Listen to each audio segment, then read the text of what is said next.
ਬਾਰ ਜਗਦੀਸਾ ਏਕ ਓੰਕਾਰ ਸਤਿਗੁਰੂ ਤੇ ਪ੍ਰਸਾਦ ਸਚਿ ਹੋਏ। ਵਾਹਿਗੁਰੂ ਜੀ ਕੀ ਫਤਿਹ। ਹੈ ਬਿਘਨ ਬਿਨਾਸਨ ਸੋਏ।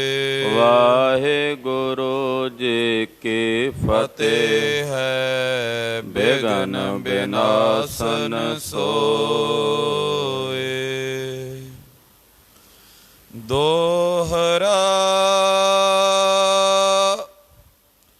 ਸੰਗਤ ਸਭ ਨਿਸਚੈ ਤਰੇ, ਗੁਰ ਕੀ ਸ਼ਰਣੀ ਆਏ।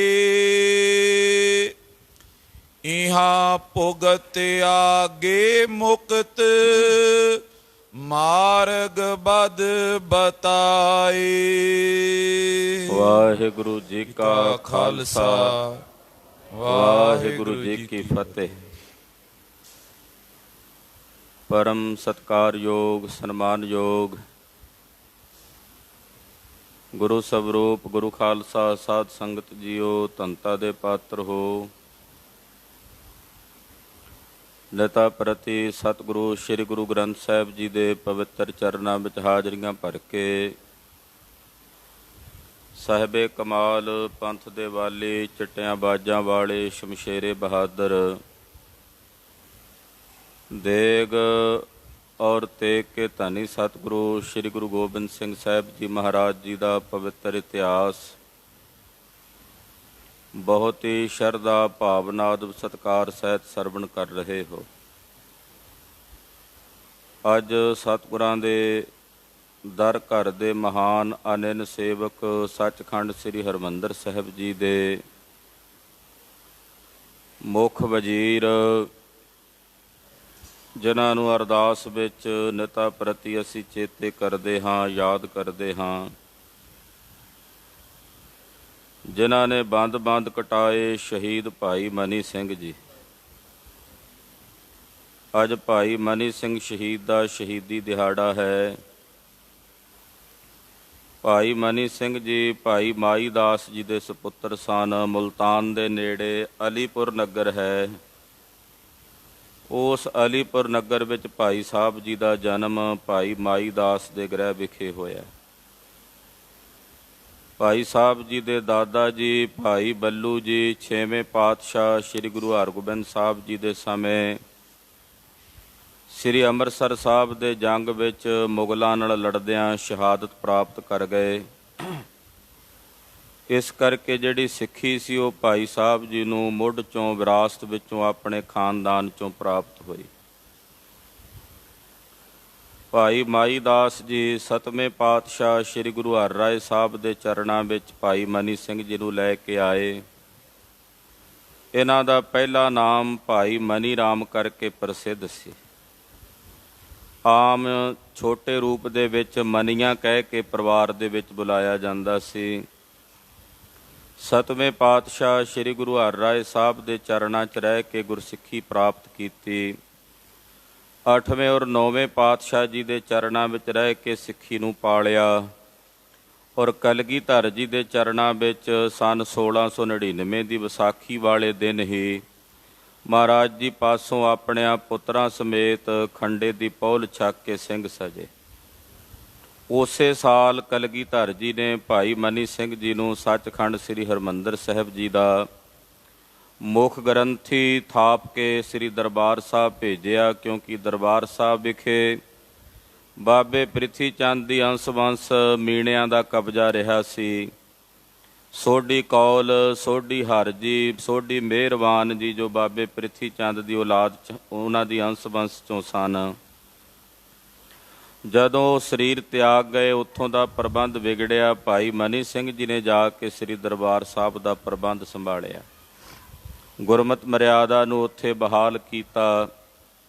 ਬਹੁਤ ਲੰਮਾ ਅਰਸਾ ਭਾਈ ਸਾਹਿਬ ਜੀ ਨੇ ਸ੍ਰੀ ਦਰਬਾਰ ਸਾਹਿਬ ਰਹਿ ਕੇ ਸੇਵਾ ਸੰਭਾਲ ਕੀਤੀ। ਬਹੁਤ ਸਾਰਿਆਂ ਸਿੰਘਾਂ ਨੂੰ ਭਾਈ ਸਾਹਿਬ ਜੀ ਨੇ ਗੁਰਬਾਣੀ ਦੀ ਸੰਥਿਆ ਕਰਾਈ, ਗੁਰਬਾਣੀ ਦੀ ਕਥਾ ਪੜ੍ਹਾਈ। ਜਿਨ੍ਹਾਂ ਵਿੱਚੋਂ ਭਾਈ ਗੁਰਬਖਸ਼ ਸਿੰਘ ਜੀ ਵਰਗੇ ਮਹਾਨ ਸ਼ਹੀਦ ਭਾਈ ਮਨੀ ਸਿੰਘ ਜੀ ਦੇ ਅਨੁਯਾਈ ਸਨ, ਜਿਨ੍ਹਾਂ ਦਾ ਸ਼ਹੀਦੀ ਅਸਥਾਨ ਬਾਬਾ ਗੁਰਬਖਸ਼ ਸਿੰਘ ਜੀ ਨਿਹੰਗ ਸਿੰਘ ਸ੍ਰੀ ਅਕਾਲ ਤਖਤ ਸਾਹਿਬ ਦੇ ਪਿਛਲੇ ਪਾਸੇ ਬਣਿਆ ਹੋਇਆ ਹੈ। ਭਾਈ ਗੁਰਬਖਸ਼ ਸਿੰਘ ਜੀ ਨਿਹੰਗ ਸਿੰਘ ਸਨ। ਭਾਈ ਮਨੀ ਸਿੰਘ ਸਾਹਿਬ ਜੀ ਤੋਂ ਉਹਨਾਂ ਨੇ ਵਿੱਦਿਆ ਗ੍ਰਹਿਣ ਕੀਤੀ, ਵਿੱਦਿਆ ਪੜ੍ਹੀ। ਭਾਈ ਰਤਨ ਸਿੰਘ ਭੰਗੂ ਨੇ ਪ੍ਰਾਚੀਨ ਪੰਥ ਪ੍ਰਕਾਸ਼ ਵਿੱਚ ਲਿਖਿਆ ਕਿ ਮਨੀ ਸਿੰਘ ਕੋ ਜੂਠਾ ਖਾਇਓ, ਕਿ ਭਾਈ ਗੁਰਬਖਸ਼ ਸਿੰਘ ਜੀ ਨਿਹੰਗ ਸਿੰਘ ਨੇ ਭਾਈ ਮਨੀ ਸਿੰਘ ਦਾ ਸੀਤ ਪ੍ਰਸ਼ਾਦ ਛਕਿਆ, ਯਾਨੀ ਕਿ ਉਹਨਾਂ ਕੋਲੋਂ ਗੁੜਤੀ ਲਈ ਸੀ ਸਿੱਖੀ ਦੀ। ਤੋ ਭਾਈ ਸਾਹਿਬ ਜੀ ਦਾ ਪੰਥ ਵਿੱਚ ਬੜਾ ਵੱਡਾ ਮਾਣ ਸਤਿਕਾਰ ਸੀ। ਜਦੋਂ ਬੰਦਈਆਂ ਤੇ ਤੱਤ ਖਾਲਸੇ ਦਾ ਵਿਵਾਦ ਹੋਇਆ, ਉਸ ਵਿਵਾਦ ਨੂੰ ਵੀ ਭਾਈ ਸਾਹਿਬ ਭਾਈ ਮਨੀ ਸਿੰਘ ਸਾਹਿਬ ਜੀ ਨੇ ਦੂਰ ਕੀਤਾ। ਬਹੁਤ ਲੰਮਾ ਸਮਾਂ ਪੰਥ ਦੇ ਵਿੱਚ ਸੇਵਾ ਕਰਦੇ ਰਹੇ। ਸਤਿਕਾਰਯੋਗ ਮਾਤਾ ਸੁੰਦਰੀ ਜੀ ਦੇ ਹੁਕਮ ਦੇ ਨਾਲ ਦਰਬਾਰ ਸਾਹਿਬ ਸੇਵਾ ਸੰਭਾਲ ਕਰਦੇ ਰਹੇ, ਔਰ ਜਿੱਥੇ ਅਨੇਕਾਂ ਜੀਵਾਂ ਦੇ ਭਲੇ ਵਾਸਤੇ ਤਿਨਾਂ ਨੇ ਅਨੇਕਾਂ ਨੂੰ ਗੁਰਬਾਣੀ ਦੀ ਸੰਥਿਆ ਕਰਾਈ, ਉੱਥੇ ਆਦਿ ਤੇ ਦਸਮ ਦੀਆਂ ਬੀੜਾਂ ਤਿਆਰ ਕੀਤੀਆਂ। ਦਸਵੇਂ ਪਾਤਸ਼ਾਹ ਜੀ ਦੀ ਬਾਣੀ ਦਾ ਸੰਕਲਨ ਭਾਈ ਸਾਹਿਬ ਭਾਈ ਮਨੀ ਸਿੰਘ ਸਾਹਿਬ ਜੀ ਨੇ ਕੀਤਾ। ਜਿਹੜੀ ਪਾਵਨ ਬੀੜ ਭਾਈ ਮਨੀ ਸਿੰਘ ਜੀ ਨੇ ਆਪਣੇ ਹੱਥੀਂ ਲਿਖੀ ਸੀ, ਉਹ ਪਾਵਨ ਬੀੜ ਆਦਿ ਤੇ ਦਸਮ ਦੋਵੇਂ ਇੱਕੋ ਜਿਲਦ ਦੇ ਵਿੱਚ ਗੁਲਾਬ ਸਿੰਘ ਸੇਠੀ ਦੇ ਘਰ ਦਿੱਲੀ ਵਿੱਚ ਸੁਭਾਏਮਾਨ ਹੈ। ਇਸੇ ਤਰ੍ਹਾਂ ਭਾਈ ਸਾਹਿਬ ਜੀ ਨੇ ਗਿਆਨ ਰਤਨਾਵਲੀ, ਭਗਤ ਰਤਨਾਵਲੀ, ਸਿੱਖਾਂ ਦੀ ਭਗਤ ਮਾਲਾ, ਗੁਰਬਿਲਾਸ ਪਾਤਸ਼ਾਹੀ 6ਵੀਂ ਦਾ ਕਰਤਾ ਭਾਈ ਭਗਤ ਸਿੰਘ ਕਹਿੰਦਾ ਮੈਂ ਵੀ ਇਹ ਇਤਿਹਾਸ 6ਵੇਂ ਪਾਤਸ਼ਾਹ ਦਾ ਭਾਈ ਮਨੀ ਸਿੰਘ ਜੀ ਪਾਸੋਂ ਸੁਣ ਕੇ ਲਿਖ ਰਿਹਾ। ਗੁਰਬਿਲਾਸ ਪਾਤਸ਼ਾਹੀ 10ਵੀਂ ਕੋਇਰ ਸਿੰਘ ਕਹਿੰਦਾ ਮੈਂ ਇਹ ਇਤਿਹਾਸ ਕਲਗੀਧਰ ਜੀ ਦਾ ਜੋ ਲਿਖ ਰਿਹਾ ਭਾਈ ਮਨੀ ਸਿੰਘ ਜੀ ਨੇ ਮੈਨੂੰ ਸੁਣਾਇਆ। ਯਾਨੀ ਕਿ ਗੁਰਮਤ ਦੇ ਪੰਥ ਦੇ ਪ੍ਰਚਾਰ ਪ੍ਰਸਾਰ ਵਾਸਤੇ ਭਾਈ ਮਨੀ ਸਿੰਘ ਜੀ ਨੇ ਵੱਡੀ ਘਾਲਣਾ ਘਾਲੀ। ਅਖੀਰ ਜਦੋਂ ਦੀਪਮਾਲਾ ਦਾ ਜੋੜ ਮੇਲਾ ਮਨਾਉਣ ਦੀ ਇੱਛਾ ਹੋਈ, ਸਮੇਂ ਦੀ ਸਰਕਾਰ ਸ੍ਰੀ ਦਰਬਾਰ ਸਾਹਿਬ ਸਿੱਖਾਂ ਨੂੰ ਇਕੱਠਾ ਨਹੀਂ ਸੀ ਹੋਣ ਦਿੰਦੀ। ਉਹਨਾਂ ਦੇ ਨਾਲ ਟੈਕਸ ਦੇਣ ਦੀ ਮਾਮਲੇ ਦੀ ਮਾਇਆ ਮੁਕਰਰ ਕਰਕੇ ਭਾਈ ਸਾਹਿਬ ਨੇ ਕੁਝ ਦਿਨਾਂ ਦਾ ਮੇਲਾ ਲਾਉਣ ਦੀ ਪਰਮਿਸ਼ਨ ਲੈ ਲਈ, ਪਰ ਉਹਨਾਂ ਦੀ ਨੀਅਤ ਮਾੜੀ ਸੀ। ਲੱਖੂ ਜਿਹੜਾ ਸੀ, ਜੋ ਖਾਲਸੇ ਪੰਥ ਦਾ ਵੈਰੀ ਸੀ, ਦੋਖੀ ਸੀ, ਉਹ ਆ ਗਿਆ ਫੌਜ ਲੈ ਕੇ ਅੰਮ੍ਰਿਤਸਰ ਸਾਹਿਬ ਕਿ ਜਦੋਂ ਇੱਥੇ ਸਿੰਘ ਇਕੱਠੇ ਹੋਣਗੇ ਸਾਰਿਆਂ ਨੂੰ ਘੇਰਾਬੰਦੀ 'ਚ ਲੈ ਕੇ ਮਾਰ ਕੇ ਸ਼ਹੀਦ ਕਰ ਦਿਆਂਗੇ। ਭਾਈ ਸਾਹਿਬ ਭਾਈ ਮਨੀ ਸਿੰਘ ਜੀ ਨੂੰ ਪਤਾ ਲੱਗਾ ਕਿ ਇਹਨਾਂ ਦੀ ਨੀਅਤ ਠੀਕ ਨਹੀਂ। ਗੱਲਬਾਤ ਕੀਤੀ, ਕਹਿਣ ਲੱਗੇ ਜੀ ਅਸੀਂ ਤਾਂ ਮੇਲੇ ਦੇ ਪ੍ਰਬੰਧ ਵਾਸਤੇ ਸਿਪਾਹੀ ਭੇਜੇ ਨੇ, ਸਾਰੇ ਮੇਲੇ ਦਾ ਪ੍ਰਬੰਧ ਕਰਨਗੇ।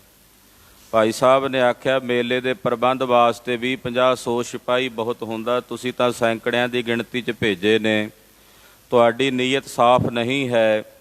ਭਾਈ ਸਾਹਿਬ ਨੇ ਸਾਰੇ ਸਿੰਘਾਂ ਨੂੰ ਸੁਨੇਹੇ ਭੇਜ ਦਿੱਤੇ, ਖਾਲਸਾ ਜੀ ਸ੍ਰੀ ਅੰਮ੍ਰਿਤਸਰ ਸਾਹਿਬ ਨਾ ਆਉਣਾ, ਦੁਸ਼ਮਣ ਦੀ ਨੀਅਤ ਸਾਫ਼ ਨਹੀਂ ਹੈ। ਜਦੋਂ ਮੇਲਾ ਨਹੀਂ ਲੱਗਾ, ਲਾਹੌਰ ਦੇ ਸੂਬੇਦਾਰ ਨੇ ਪੈਸਿਆਂ ਦੀ ਮੰਗ ਕੀਤੀ। ਭਾਈ ਸਾਹਿਬ ਨੇ ਆਖਿਆ ਮੇਲਾ ਲੱਗਦਾ ਤਾਂ ਪੈਸੇ ਦਿੰਦੇ।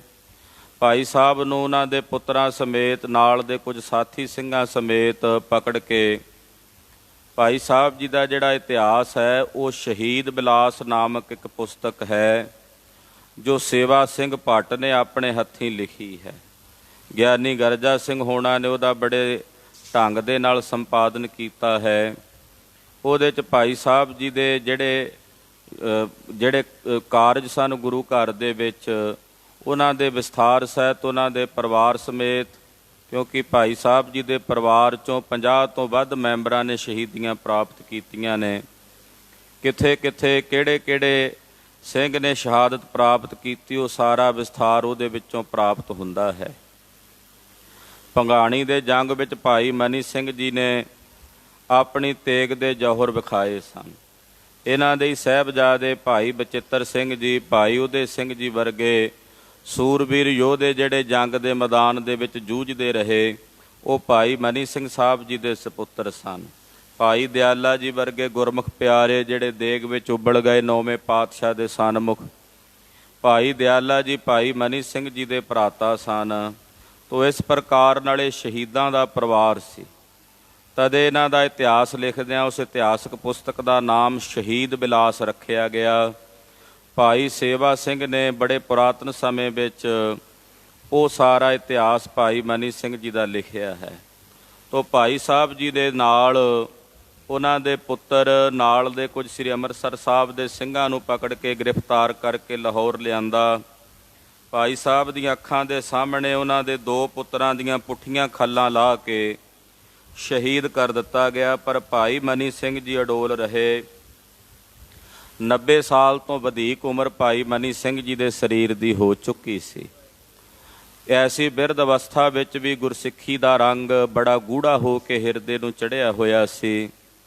ਭਾਈ ਸਾਹਿਬ ਦੀ ਇੱਕ ਚਿੱਠੀ ਭਾਈ ਜੋ ਮਾਤਾ ਸੁੰਦਰੀ ਜੀ ਨੂੰ ਭਾਈ ਮਨੀ ਸਿੰਘ ਜੀ ਨੇ ਲਿਖੀ ਹੈ, ਉਹ ਮਿਲਦੀ ਹੈ ਛਪੀ ਹੋਈ। ਭਾਈ ਸਾਹਿਬ ਲਿਖਦੇ ਨੇ, ਮਾਤਾ ਜੀ ਸਰੀਰ ਠੀਕ ਨਹੀਂ ਰਹਿੰਦਾ, ਪਰ ਗੁਰੂ ਕੀ ਸੇਵਾ ਵਿੱਚ ਕੋਈ ਆਲਕ ਨਹੀਂ ਹੈ। ਇੱਦਾਂ ਲਿਖਦੇ ਭਾਈ ਮਨੀ ਸਿੰਘ ਜੀ ਕਿ ਮਾਤਾ ਜੀ ਸਰੀਰ ਬਿਰਧ ਹੋਣ ਕਰਕੇ ਠੀਕ ਨਹੀਂ ਰਹਿੰਦਾ, ਪਰ ਦਰਬਾਰ ਸਾਹਿਬ ਦੀ ਜਿਹੜੀ ਸਵੇਰੇ ਅੰਮ੍ਰਿਤ ਵੇਲੇ ਦੀ ਪ੍ਰਕਾਸ਼ ਦੀ ਸੇਵਾ ਹੈ, ਦਰਬਾਰ ਦੀ ਜਿੰਨੀ ਸੇਵਾ ਉਹਦੇ 'ਚ ਅਸੀਂ ਕੋਈ ਆਲਸ ਨਹੀਂ ਕਰਦੇ, ਬੜੇ ਉਦਮ ਨਾਲ ਕਰਦੇ ਹਾਂ। 90 ਸਾਲ ਦੀ ਉਮਰ ਵਿੱਚ ਵੀ ਭਾਈ ਸਾਹਿਬ ਦਰਬਾਰ ਸਾਹਿਬ ਦੀ ਸੇਵਾ ਸੰਭਾਲ ਕਰਦੇ ਰਹੇ। ਤੋ ਇਸ ਪ੍ਰਕਾਰ ਨਾਲ ਭਾਈ ਸਾਹਿਬ ਜੀ ਹੋਣਾ ਨੂੰ ਜਦੋਂ ਗ੍ਰਿਫਤਾਰ ਮਨੀ ਸਿੰਘ ਜੀ, ਜਿਨ੍ਹਾਂ ਨੇ ਸਾਰੇ ਲਾਲਚਾਂ ਨੂੰ ਠੁਕਰਾਉਂਦਿਆਂ ਕਹਿ ਦਿੱਤਾ ਸੀ, ਐ ਸੂਬਾ ਲਾਹੌਰ, ਮੇਰੇ ਸਤਿਗੁਰੂ ਗਰੀਬ ਨਵਾਜ ਪਾਤਸ਼ਾਹ ਜੀ ਦੀ ਸਿੱਖੀ ਦੇ ਬਰਾਬਰ, ਸਤਿਗੁਰਾਂ ਦੀ ਸਿੱਖੀ ਦੇ ਤੁੱਲ ਦੁਨੀਆ ਵਿੱਚ ਕੁਝ ਵੀ ਨਹੀਂ ਹੈ। ਮੇਰੇ ਸਾਹਿਬ ਦੀ ਸਿੱਖੀ ਸਭ ਤੋਂ ਸ਼੍ਰੋਮਣੀ ਹੈ, ਸਰਬੋਤਮ ਹੈ। ਮੇਰਾ ਇਹ ਸਿਰ ਚਲਾ ਜਾਵੇ, ਪਰ ਮੈਂ ਆਪਣਾ ਸਿੱਖੀ ਸਿਦਕ ਨਾ ਜਾਣਦਿਆਂ ਮੇਰੀ ਇਹ ਗੁਰੂ ਚਰਨਾਂ ਵਿੱਚ ਅਰਦਾਸ ਹੈ। ਬੰਦ ਕੱਟਣ ਦਾ ਹੁਕਮ ਕੀਤਾ ਗਿਆ। ਜਲਾਦ ਆਇਆ, ਨਖਾਸ ਚੌਂਕ ਵਿੱਚ ਭਾਈ ਮਨੀ ਸਿੰਘ ਜੀ ਨੂੰ ਬਿਠਾਇਆ। ਭਾਈ ਸਾਹਿਬ ਜੀ ਦੀ ਯਾਦਗਾਰ ਅਸਥਾਨ ਉੱਥੇ ਅੱਜ ਵੀ ਸੁਸ਼ੋਭਿਤ ਦੱਸਿਆ ਜਾਂਦਾ ਹੈ। ਭਾਈ ਸਾਹਿਬ ਜੀ ਦਾ ਜਦੋਂ ਹੱਥ ਪਕੜ ਕੇ ਗੁੱਟ ਤੋਂ ਜਲਾਦ ਕੱਟਣ ਲੱਗਾ, ਕਾਲੀ ਦੇ ਨਾਲ ਵੀ ਟੁਕੜੇ ਬੰਦ ਦਾ ਮਤਲਬ ਹੁੰਦਾ ਜਿੱਥੇ ਸਰੀਰ ਦੇ ਹੱਡੀਆਂ ਦੇ ਜੋੜ ਹੋਣ, ਉਹਨਾਂ ਜੋੜਾਂ ਤੋਂ ਕੱਟਣਾ। ਭਾਈ ਸਾਹਿਬ ਨੇ ਆਪਣੀ ਉਂਗਲੀ ਦਾ ਪੋਟਾ ਅੱਗੇ ਕਰਦਿਆਂ ਕਿਹਾ, ਜਲਾਦ ਆਪਣੇ ਮਾਲਕ ਦਾ ਹੁਕਮ ਮੰਨ। ਉਹਦਾ ਹੁਕਮ ਹੈ ਬੰਦ ਕੱਟਣਾ, ਤੇ ਬੰਦ ਇੱਥੋਂ ਸ਼ੁਰੂ ਹੁੰਦਾ, ਗੁੱਟ ਤੋਂ ਨਹੀਂ। ਉਹਦੇ ਤੋਂ ਪਹਿਲਾਂ ਆ ਵੇਖ, 5 ਉਂਗਲੀਆਂ ਦੇ ਬੰਦ ਵੱਖਰੇ ਨੇ, ਵੱਖਰੇ ਟੁਕੜੇ ਕਹਿੰਦੇ ਉਸ ਵੇਲੇ ਸ਼ੁਰੂ ਕੀਤੇ। ਫਿਰ ਗੁੱਟ ਤੋਂ ਕੱਟਣ ਦੀ ਬਜਾਏ ਸਿੱਧਾ ਕੂਹਣੀ ਤੋਂ ਕੱਟਣ ਲੱਗਾ, ਤੇ ਭਾਈ ਸਾਹਿਬ ਨੇ ਅੱਗੇ ਗੁੱਟ ਅੜਾ ਦਿੱਤਾ। ਆਖਿਆ, ਭਾਈ ਪਹਿਲਾਂ ਇੱਥੋਂ ਆ ਜਿਹੜਾ ਜੋੜ ਹੈ ਇਹਨੂੰ ਵੀ ਕੱਟ। ਤੇ ਜਿੱਥੇ ਬੰਦ ਕੱਟੇ ਜਾ ਰਹੇ, ਭਾਈ ਸਾਹਿਬ ਜੀ ਦੀ ਰਸਨਾ ਤੋਂ ਸ੍ਰੀ ਸੁਖਮਣੀ ਸਾਹਿਬ ਦਾ ਜਾਪ ਹੋ ਰਿਹਾ ਸੀ। ਸਾਰਾ ਸਰੀਰ ਜਿਸ ਵੇਲੇ ਬੰਦ ਹੋ ਗਿਆ, ਟੁਕੜੇ ਹੋ ਗਿਆ, ਉਸ ਵੇਲੇ ਭਾਈ ਸਾਹਿਬ ਆਪਣੀ ਰਸਨਾ ਤੋਂ ਇਹ ਸ਼ਲੋਕ ਉਚਾਰਨ ਕਰ ਰਹੇ ਸਨ, ਮਨ ਸਾਚਾ ਮੁਖ ਸਾਚਾ ਸੋਏ, ਆਵਰ ਨਾ ਪੇਖੈ ਏਕ ਸਬਿਨ ਕੋਏ, ਨਾਨਕ ਇਹੋ ਲੱਛਣ ਬ੍ਰਹਮ ਗਿਆਨੀ ਹੋਏ। ਮਾਨੋ ਬ੍ਰਹਮ ਗਿਆਨੀਆਂ ਦੇ ਉਹ ਲੱਛਣ ਭਾਈ ਸਾਹਿਬ ਆਪਣੀ ਰਸਨਾ ਤੋਂ ਸਰੀਰ ਤੇ ਹੰਢਾ ਕੇ ਪ੍ਰਗਟ ਕਰਕੇ ਉਚਾਰਨ ਕਰਕੇ ਦੱਸ ਰਹੇ ਨੇ ਕਿ ਆ ਇੱਕ ਬ੍ਰਹਮ ਗਿਆਨੀ ਦੇ ਲੱਛਣ ਹੁੰਦੇ ਹੈ। ਸਰੀਰ ਭਾਵੇਂ ਟੁਕੜੇ ਹੋ ਜਾਵੇ, ਪਰ ਆਪਣੇ ਗੁਰੂ ਦੀ ਪ੍ਰੀਤ ਨੂੰ ਆਪਣੇ ਹਿਰਦੇ ਚੋਂ ਬ੍ਰਹਮ ਗਿਆਨੀ ਕਦੇ ਵੀ ਨਹੀਂ ਤਿਆਗਦਾ। ਰਹਿੰਦਾ ਪਾਠ ਸੁਖਮਣੀ ਸਾਹਿਬ ਦਾ ਭਾਈ ਸਾਹਿਬ ਦੇ ਸਰੀਰ ਦੇ ਬੰਦ ਚੋਂ ਹੋਇਆ, ਔਰ ਅੱਜ ਦੇ ਦਿਨ ਭਾਈ ਸਾਹਿਬ ਭਾਈ ਮਨੀ ਸਿੰਘ ਜੀ ਨੇ ਸ਼ਹਾਦਤ ਦਾ ਜਾਮ ਪ੍ਰਾਪਤ ਕੀਤਾ। ਐਸੇ ਮਹਾਨ ਸ਼ਹੀਦ ਭਾਈ ਮਨੀ ਸਿੰਘ ਜੀ, ਜਿਨ੍ਹਾਂ ਨੇ ਬੜਾ ਲੰਮਾ ਅਰਸਾ ਕਲਗੀਧਰ ਜੀ ਦੇ ਜੋਤੀ ਜੋਤ ਸਮਾਵਣ ਤੋਂ ਬਾਅਦ ਤਕਰੀਬਨ 1734 ਤੱਕ ਗੁਰੂ ਘਰ ਦੀ ਸੇਵਾ ਸੰਭਾਲ ਕੀਤੀ। ਐਸੇ ਮਹਾਨ ਸ਼ਹੀਦ ਦੇ ਚਰਨਾਂ ਵਿੱਚ, ਜਿਸ ਦੇ 10 ਪੁੱਤਰ ਤੇ 10 ਦੇ 10 ਨੇ ਸ਼ਹੀਦੀਆਂ ਪ੍ਰਾਪਤ ਕੀਤੀਆਂ, ਭਾਈ ਮਨੀ ਸਿੰਘ ਜੀ ਦੇ 12 ਭਰਾ ਸਨ ਭਾਈ ਮਨੀ ਸਿੰਘ ਹੋਣੀ, ਜਿਨ੍ਹਾਂ ਚੋਂ 11 ਨੇ ਸ਼ਹੀਦੀਆਂ ਪ੍ਰਾਪਤ ਕੀਤੀਆਂ। ਸੱਕੇ ਦਾਦੇ ਨੇ, ਦਾਦੇ ਦੇ 4 ਭਰਾ ਸਨ, ਉਹ ਵੀ ਸ਼ਹੀਦ ਹੋਏ। ਔਰ ਫਿਰ ਅੱਗੇ ਬਾਬਾ ਬਚਿੱਤਰ ਸਿੰਘ ਜੀ ਦੇ ਸਪੁੱਤਰ ਸਨ, ਪੋਤਰੇ, ਉਹਨਾਂ ਨੇ ਵੀ ਸ਼ਹਾਦਤ ਦਾ ਜਾਮ ਪ੍ਰਾਪਤ ਕੀਤਾ। ਭਾਈ ਮਨੀ ਸਿੰਘ ਸਾਹਿਬ ਜੀ ਦੇ ਪੋਤਰਿਆਂ ਨੇ ਵੀ। ਸੋ ਐਸੇ ਮਹਾਨ ਸ਼ਹੀਦ ਨੂੰ ਬਾਰੰਬਾਰ ਕੋਟੀ ਪ੍ਰਣਾਮ ਤੇ ਨਮਸਕਾਰ ਹੈ। ਭਾਈ ਸਾਹਿਬ ਜੀ ਦੀ ਇਸ ਮਹਾਨ ਸ਼ਹਾਦਤ ਨੂੰ ਪੰਥ ਨੇ ਸਦਾ ਵਾਸਤੇ ਆਪਣੀ ਸਿਮਰਤੀ 'ਚ ਲਿਆਉਣ ਲਈ ਅਰਦਾਸ ਵਿੱਚ ਭਾਈ ਮਨੀ ਸਿੰਘ ਜੀ ਨੂੰ ਚੇਤੇ ਕਰਦਿਆਂ ਇਹ ਪੰਕਤੀ ਨੂੰ ਜੋੜਿਆ। ਜਦੋਂ ਪੜ੍ਹਿਆ ਜਾਂਦਾ ਹੈ ਕਿ ਜਿਨ੍ਹਾਂ ਨੇ ਬੰਦ ਕਟਾਏ, ਤਾਂ ਉਸ ਵੇਲੇ ਸਾਡਾ ਸਾਰਿਆਂ ਦਾ ਧਿਆਨ ਸ਼ਹੀਦ ਭਾਈ ਸਾਹਿਬ ਭਾਈ ਮਨੀ ਸਿੰਘ ਜੀ ਵੱਲ ਚਲਿਆ ਜਾਂਦਾ ਹੈ। ਐਸੇ ਮਹਾਨ ਸ਼ਹੀਦ ਦੀ ਸ਼ਹਾਦਤ ਨੂੰ ਸ਼ਤ ਨਮਨ ਹੈ, ਕੋਟੀ ਪ੍ਰਣਾਮ ਤੇ ਨਮਸਕਾਰ ਹੈ। ਕਲਗੀਧਰ ਜੀ ਦਾ ਪਵਿੱਤਰ ਇਤਿਹਾਸ ਆਪ ਜੀ ਸਰਵਣ ਕਰ ਰਹੇ ਹੋ। ਦਸ਼ਮੇਸ਼ ਪਿਤਾ ਨੇ ਇੱਕ ਸਿੱਖ ਨੂੰ, ਸਿੰਘਾਂ ਨੂੰ ਉਪਦੇਸ਼ ਦਿੰਦਿਆਂ ਬਚਨ ਕਿਹਾ, ਭਾਈ ਗੁਰਬਾਣੀ ਦੇ ਕੀਰਤਨ ਦਾ ਆਪਣਾ ਮਹੱਤਵ ਹੈ। ਗੁਰਬਾਣੀ ਦਾ ਪਾਠ ਕਰਨਾ, ਗੁਰਬਾਣੀ ਦੀ ਕਥਾ ਕਰਨੀ, ਇਹਨਾਂ ਸਭ ਦਾ ਵੱਖੋ ਵੱਖਰਾ ਮਹਾਤਮ ਹੈ।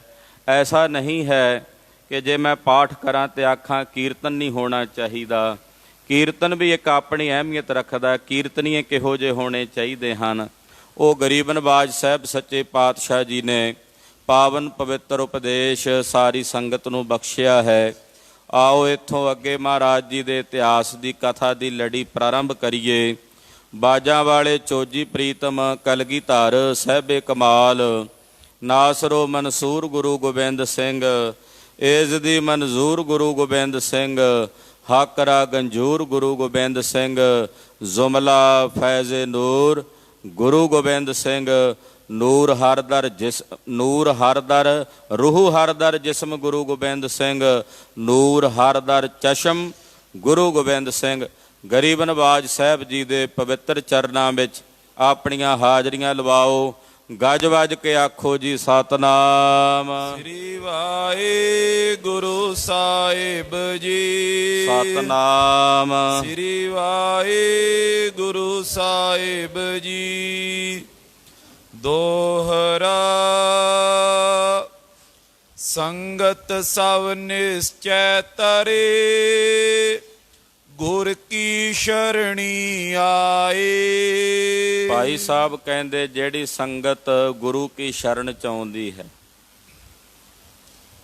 ਜਪ ਤਪ ਸੰਜਮ ਧਰਮ ਨਾ ਕਮਾਇਆ, ਸੇਵਾ ਸਾਧ ਨਾ ਜਾਣਿਆ ਹਰ ਰਾਇਆ, ਕਹੋ ਨਾਨਕ ਹਮ ਨੀਚ ਕਰਮਾ, ਸ਼ਰਨ ਪਰੇ ਕੀ ਰਾਖੋ ਸ਼ਰਮਾ। ਆਹ ਤਰੀਕਾ ਸ਼ਰਨ ਚ ਪੈਣ ਦਾ। ਇਸ ਤਰੀਕੇ ਨਾਲ ਸ਼ਰਨ ਚ ਪੈਣਾ, ਇਹ ਗੁਰਦੇਵ ਨੇ ਸਾਨੂੰ ਤਰੀਕਾ ਦੱਸਿਆ। ਜਿਹੜੇ ਇਸ ਢੰਗ ਨਾਲ ਸਤਿਗੁਰਾਂ ਦੀ ਸ਼ਰਨ ਵਿੱਚ ਆ ਕੇ ਪੈਂਦੇ ਹਨ, ਇਹਾਂ ਭੁਗਤ ਆਗੇ ਮੁਕਤ, ਮਾਰਗ ਬਦ ਬਤਾਏ। ਉਹਨਾਂ ਨੂੰ ਇਸ ਸੰਸਾਰ ਦੇ ਵਿੱਚ ਭੁਗਤੀ ਤੇ ਅੱਗੇ ਮੁਕਤੀ, ਯਾਨੀ ਕਿ ਉਹਨਾਂ ਦਾ ਲੋਕ ਪਰਲੋਕ ਦੋਵੇਂ ਜਹਾਨ ਸਤਿਗੁਰੂ ਜੀ ਸੁਹੇਲੇ ਕਰ ਦਿੰਦੇ ਹਨ। ਜਿਹੜੀ ਵੀ ਸੰਗਤ, ਜਿਹੜੇ ਵੀ ਸਿੱਖ ਗੁਰੂ ਸ਼ਰਨ ਵਿੱਚ ਆਉਂਦੇ ਨੇ, ਉਹਨਾਂ ਨੂੰ ਭੋਗ ਔਰ ਮੋਖ, ਸਤਿਗੁਰੂ ਜੀ ਜੋਗ ਭੋਗ ਮੋਖ ਦੇ ਦਾਤੇ ਹਨ। ਭੋਗ ਸਾਨੂੰ ਜਿਹੜੀਆਂ ਸੰਸਾਰ ਵਿੱਚ ਜ਼ਰੂਰਤਾਂ ਹਨ, ਜਿਨ੍ਹਾਂ ਦੇ ਬਿਨਾਂ ਅਸੀਂ ਸਰੀਰ ਦਾ ਨਿਰਵਾਹ ਨਹੀਂ ਕਰ ਸਕਦੇ, ਉਹਨੂੰ ਕਹਿੰਦੇ ਆ ਭੋਗ। ਪਰ ਮੁਕਤੀ ਵੀ ਚਾਹੀਦੀ ਹੈ, ਤੋ ਇਸ ਕਰਕੇ ਸਤਿਗੁਰੂ ਜੀ ਭੋਗ ਮੋਖ ਦੇ ਦਾਤੇ ਹਨ। ਚੌਪਈ ਦਇਆ ਸਿੰਧ ਇਮ ਕੈ ਪੇ ਮੌਨ। ਏਦਾਂ ਸੰਗਤ ਨੂੰ ਉਪਦੇਸ਼ ਦੇ ਕੇ ਦਇਆ ਦੇ ਅਥਾਹ ਸਮੁੰਦਰ ਕਲਗੀਧਰ ਜੀ ਚੁੱਪ ਹੋਏ ਹਨ। ਸਿੱਖਨ ਸੁਨਿਓ ਮਹਾਤਮ ਸ਼੍ਰੋਨ। ਸਾਰਿਆਂ ਸਿੱਖਾਂ ਨੇ ਆਪਣਿਆਂ ਕੰਨਾਂ ਦੁਆਰਾ, ਆਪਣਿਆਂ ਸ਼ਰਵਣਾਂ ਦੁਆਰਾ ਮਹਾਰਾਜ ਜੀ ਦੇ ਪਾਸੋਂ ਗੁਰਬਾਣੀ ਦੇ ਕੀਰਤਨ ਦਾ ਮਹਾਤਮ, ਗੁਰਬਾਣੀ ਦੀ ਕਥਾ ਦਾ ਮਹਾਤਮ ਸੁਣਿਆ ਹੈ। ਭਏ ਆਨੰਦ ਦੇਖ ਮੁਖ ਇੰਦ। ਸਤਿਗੁਰੂ ਜੀ ਦੇ ਚੰਨ ਜੈਸੇ ਸੁੰਦਰ ਮੁਖੜੇ ਨੂੰ ਵੇਖ ਕੇ ਗੁਰ ਸਿੱਖ ਬੜੇ ਪ੍ਰਸੰਨ ਹਨ, ਖੇੜੇ ਵਿੱਚ ਹਨ। ਬੰਦਨ ਕਰੇ ਚਰਨ ਅਰਬਿੰਦ। ਸਾਹਿਬ ਜੀ ਦੇ ਪਵਿੱਤਰ ਚਰਨ ਕਮਲਾਂ ਦੇ ਉੱਤੇ ਬੜੇ ਅਦਬ ਨਾਲ, ਸਤਿਕਾਰ ਨਾਲ ਗੁਰਸਿੱਖ ਬੰਦਨਾ ਕਰਦੇ ਹਨ, ਨਮਸਕਾਰ ਕਰਦੇ ਹਨ। ਏਕ ਦਿਵਸ ਸ਼ੁਭ ਸੁਰ ਪਤ ਜੈਸੇ।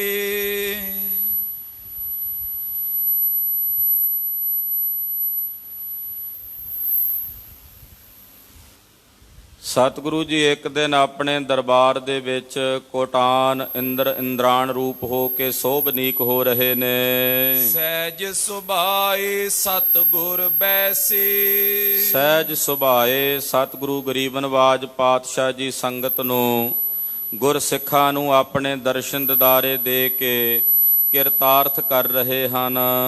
ਪਾਠ ਕਰੇ ਸਿੱਖ ਓੰਕਾਰਾ।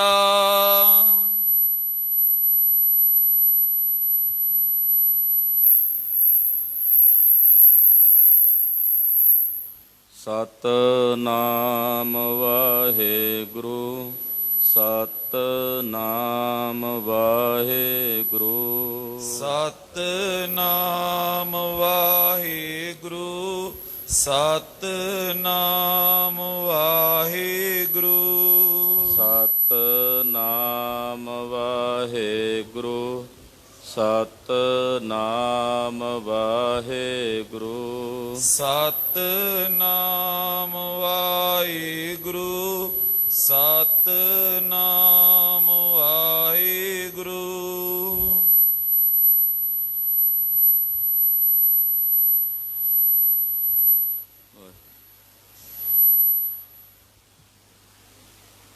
ਹਾਂਜੀ।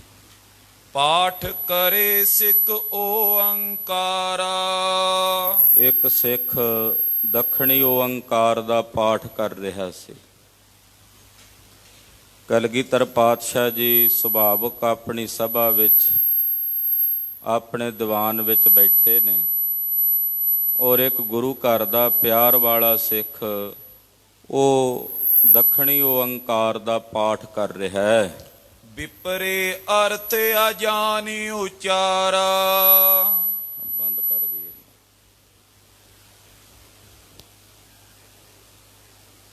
ਵਿਪਰੇ ਅਰਥ ਅਜਾਨੀ ਉਚਾਰਾ। ਅਣਜਾਣ ਪੁਣੇ ਦੇ ਵਿੱਚ ਉਹ ਸਿੱਖ ਅਣਭੋਲ ਪੁਣੇ ਵਿੱਚ ਕਈ ਵਾਰ ਅਸੀਂ ਗੁਰਬਾਣੀ ਪੜ੍ਹਦੇ ਹਾਂ ਤੇ ਗੁਰਬਾਣੀ ਦੇ ਅਰਥਾਂ ਦਾ ਬੋਧ ਨਾ ਹੋਣ ਕਰਕੇ ਕਈ ਵਾਰ ਉਚਾਰਨ ਗਲਤ ਹੋ ਜਾਂਦਾ। ਅਣਭੋਲ ਪੁਣੇ ਵਿੱਚ ਉਹ ਗੁਰਸਿੱਖ ਨੇ ਜਿਹੜੀ ਗੁਰਬਾਣੀ ਦੀ ਪੰਕਤੀ ਹੈ ਉਹ ਉਲਟ ਢੰਗ ਦੇ ਨਾਲ ਪੜ੍ਹ ਦਿੱਤੀ। ਸੁਨ ਸੋ ਜਾਨ ਗੁਰ ਪਾਕੇ ਅਲਾਏ।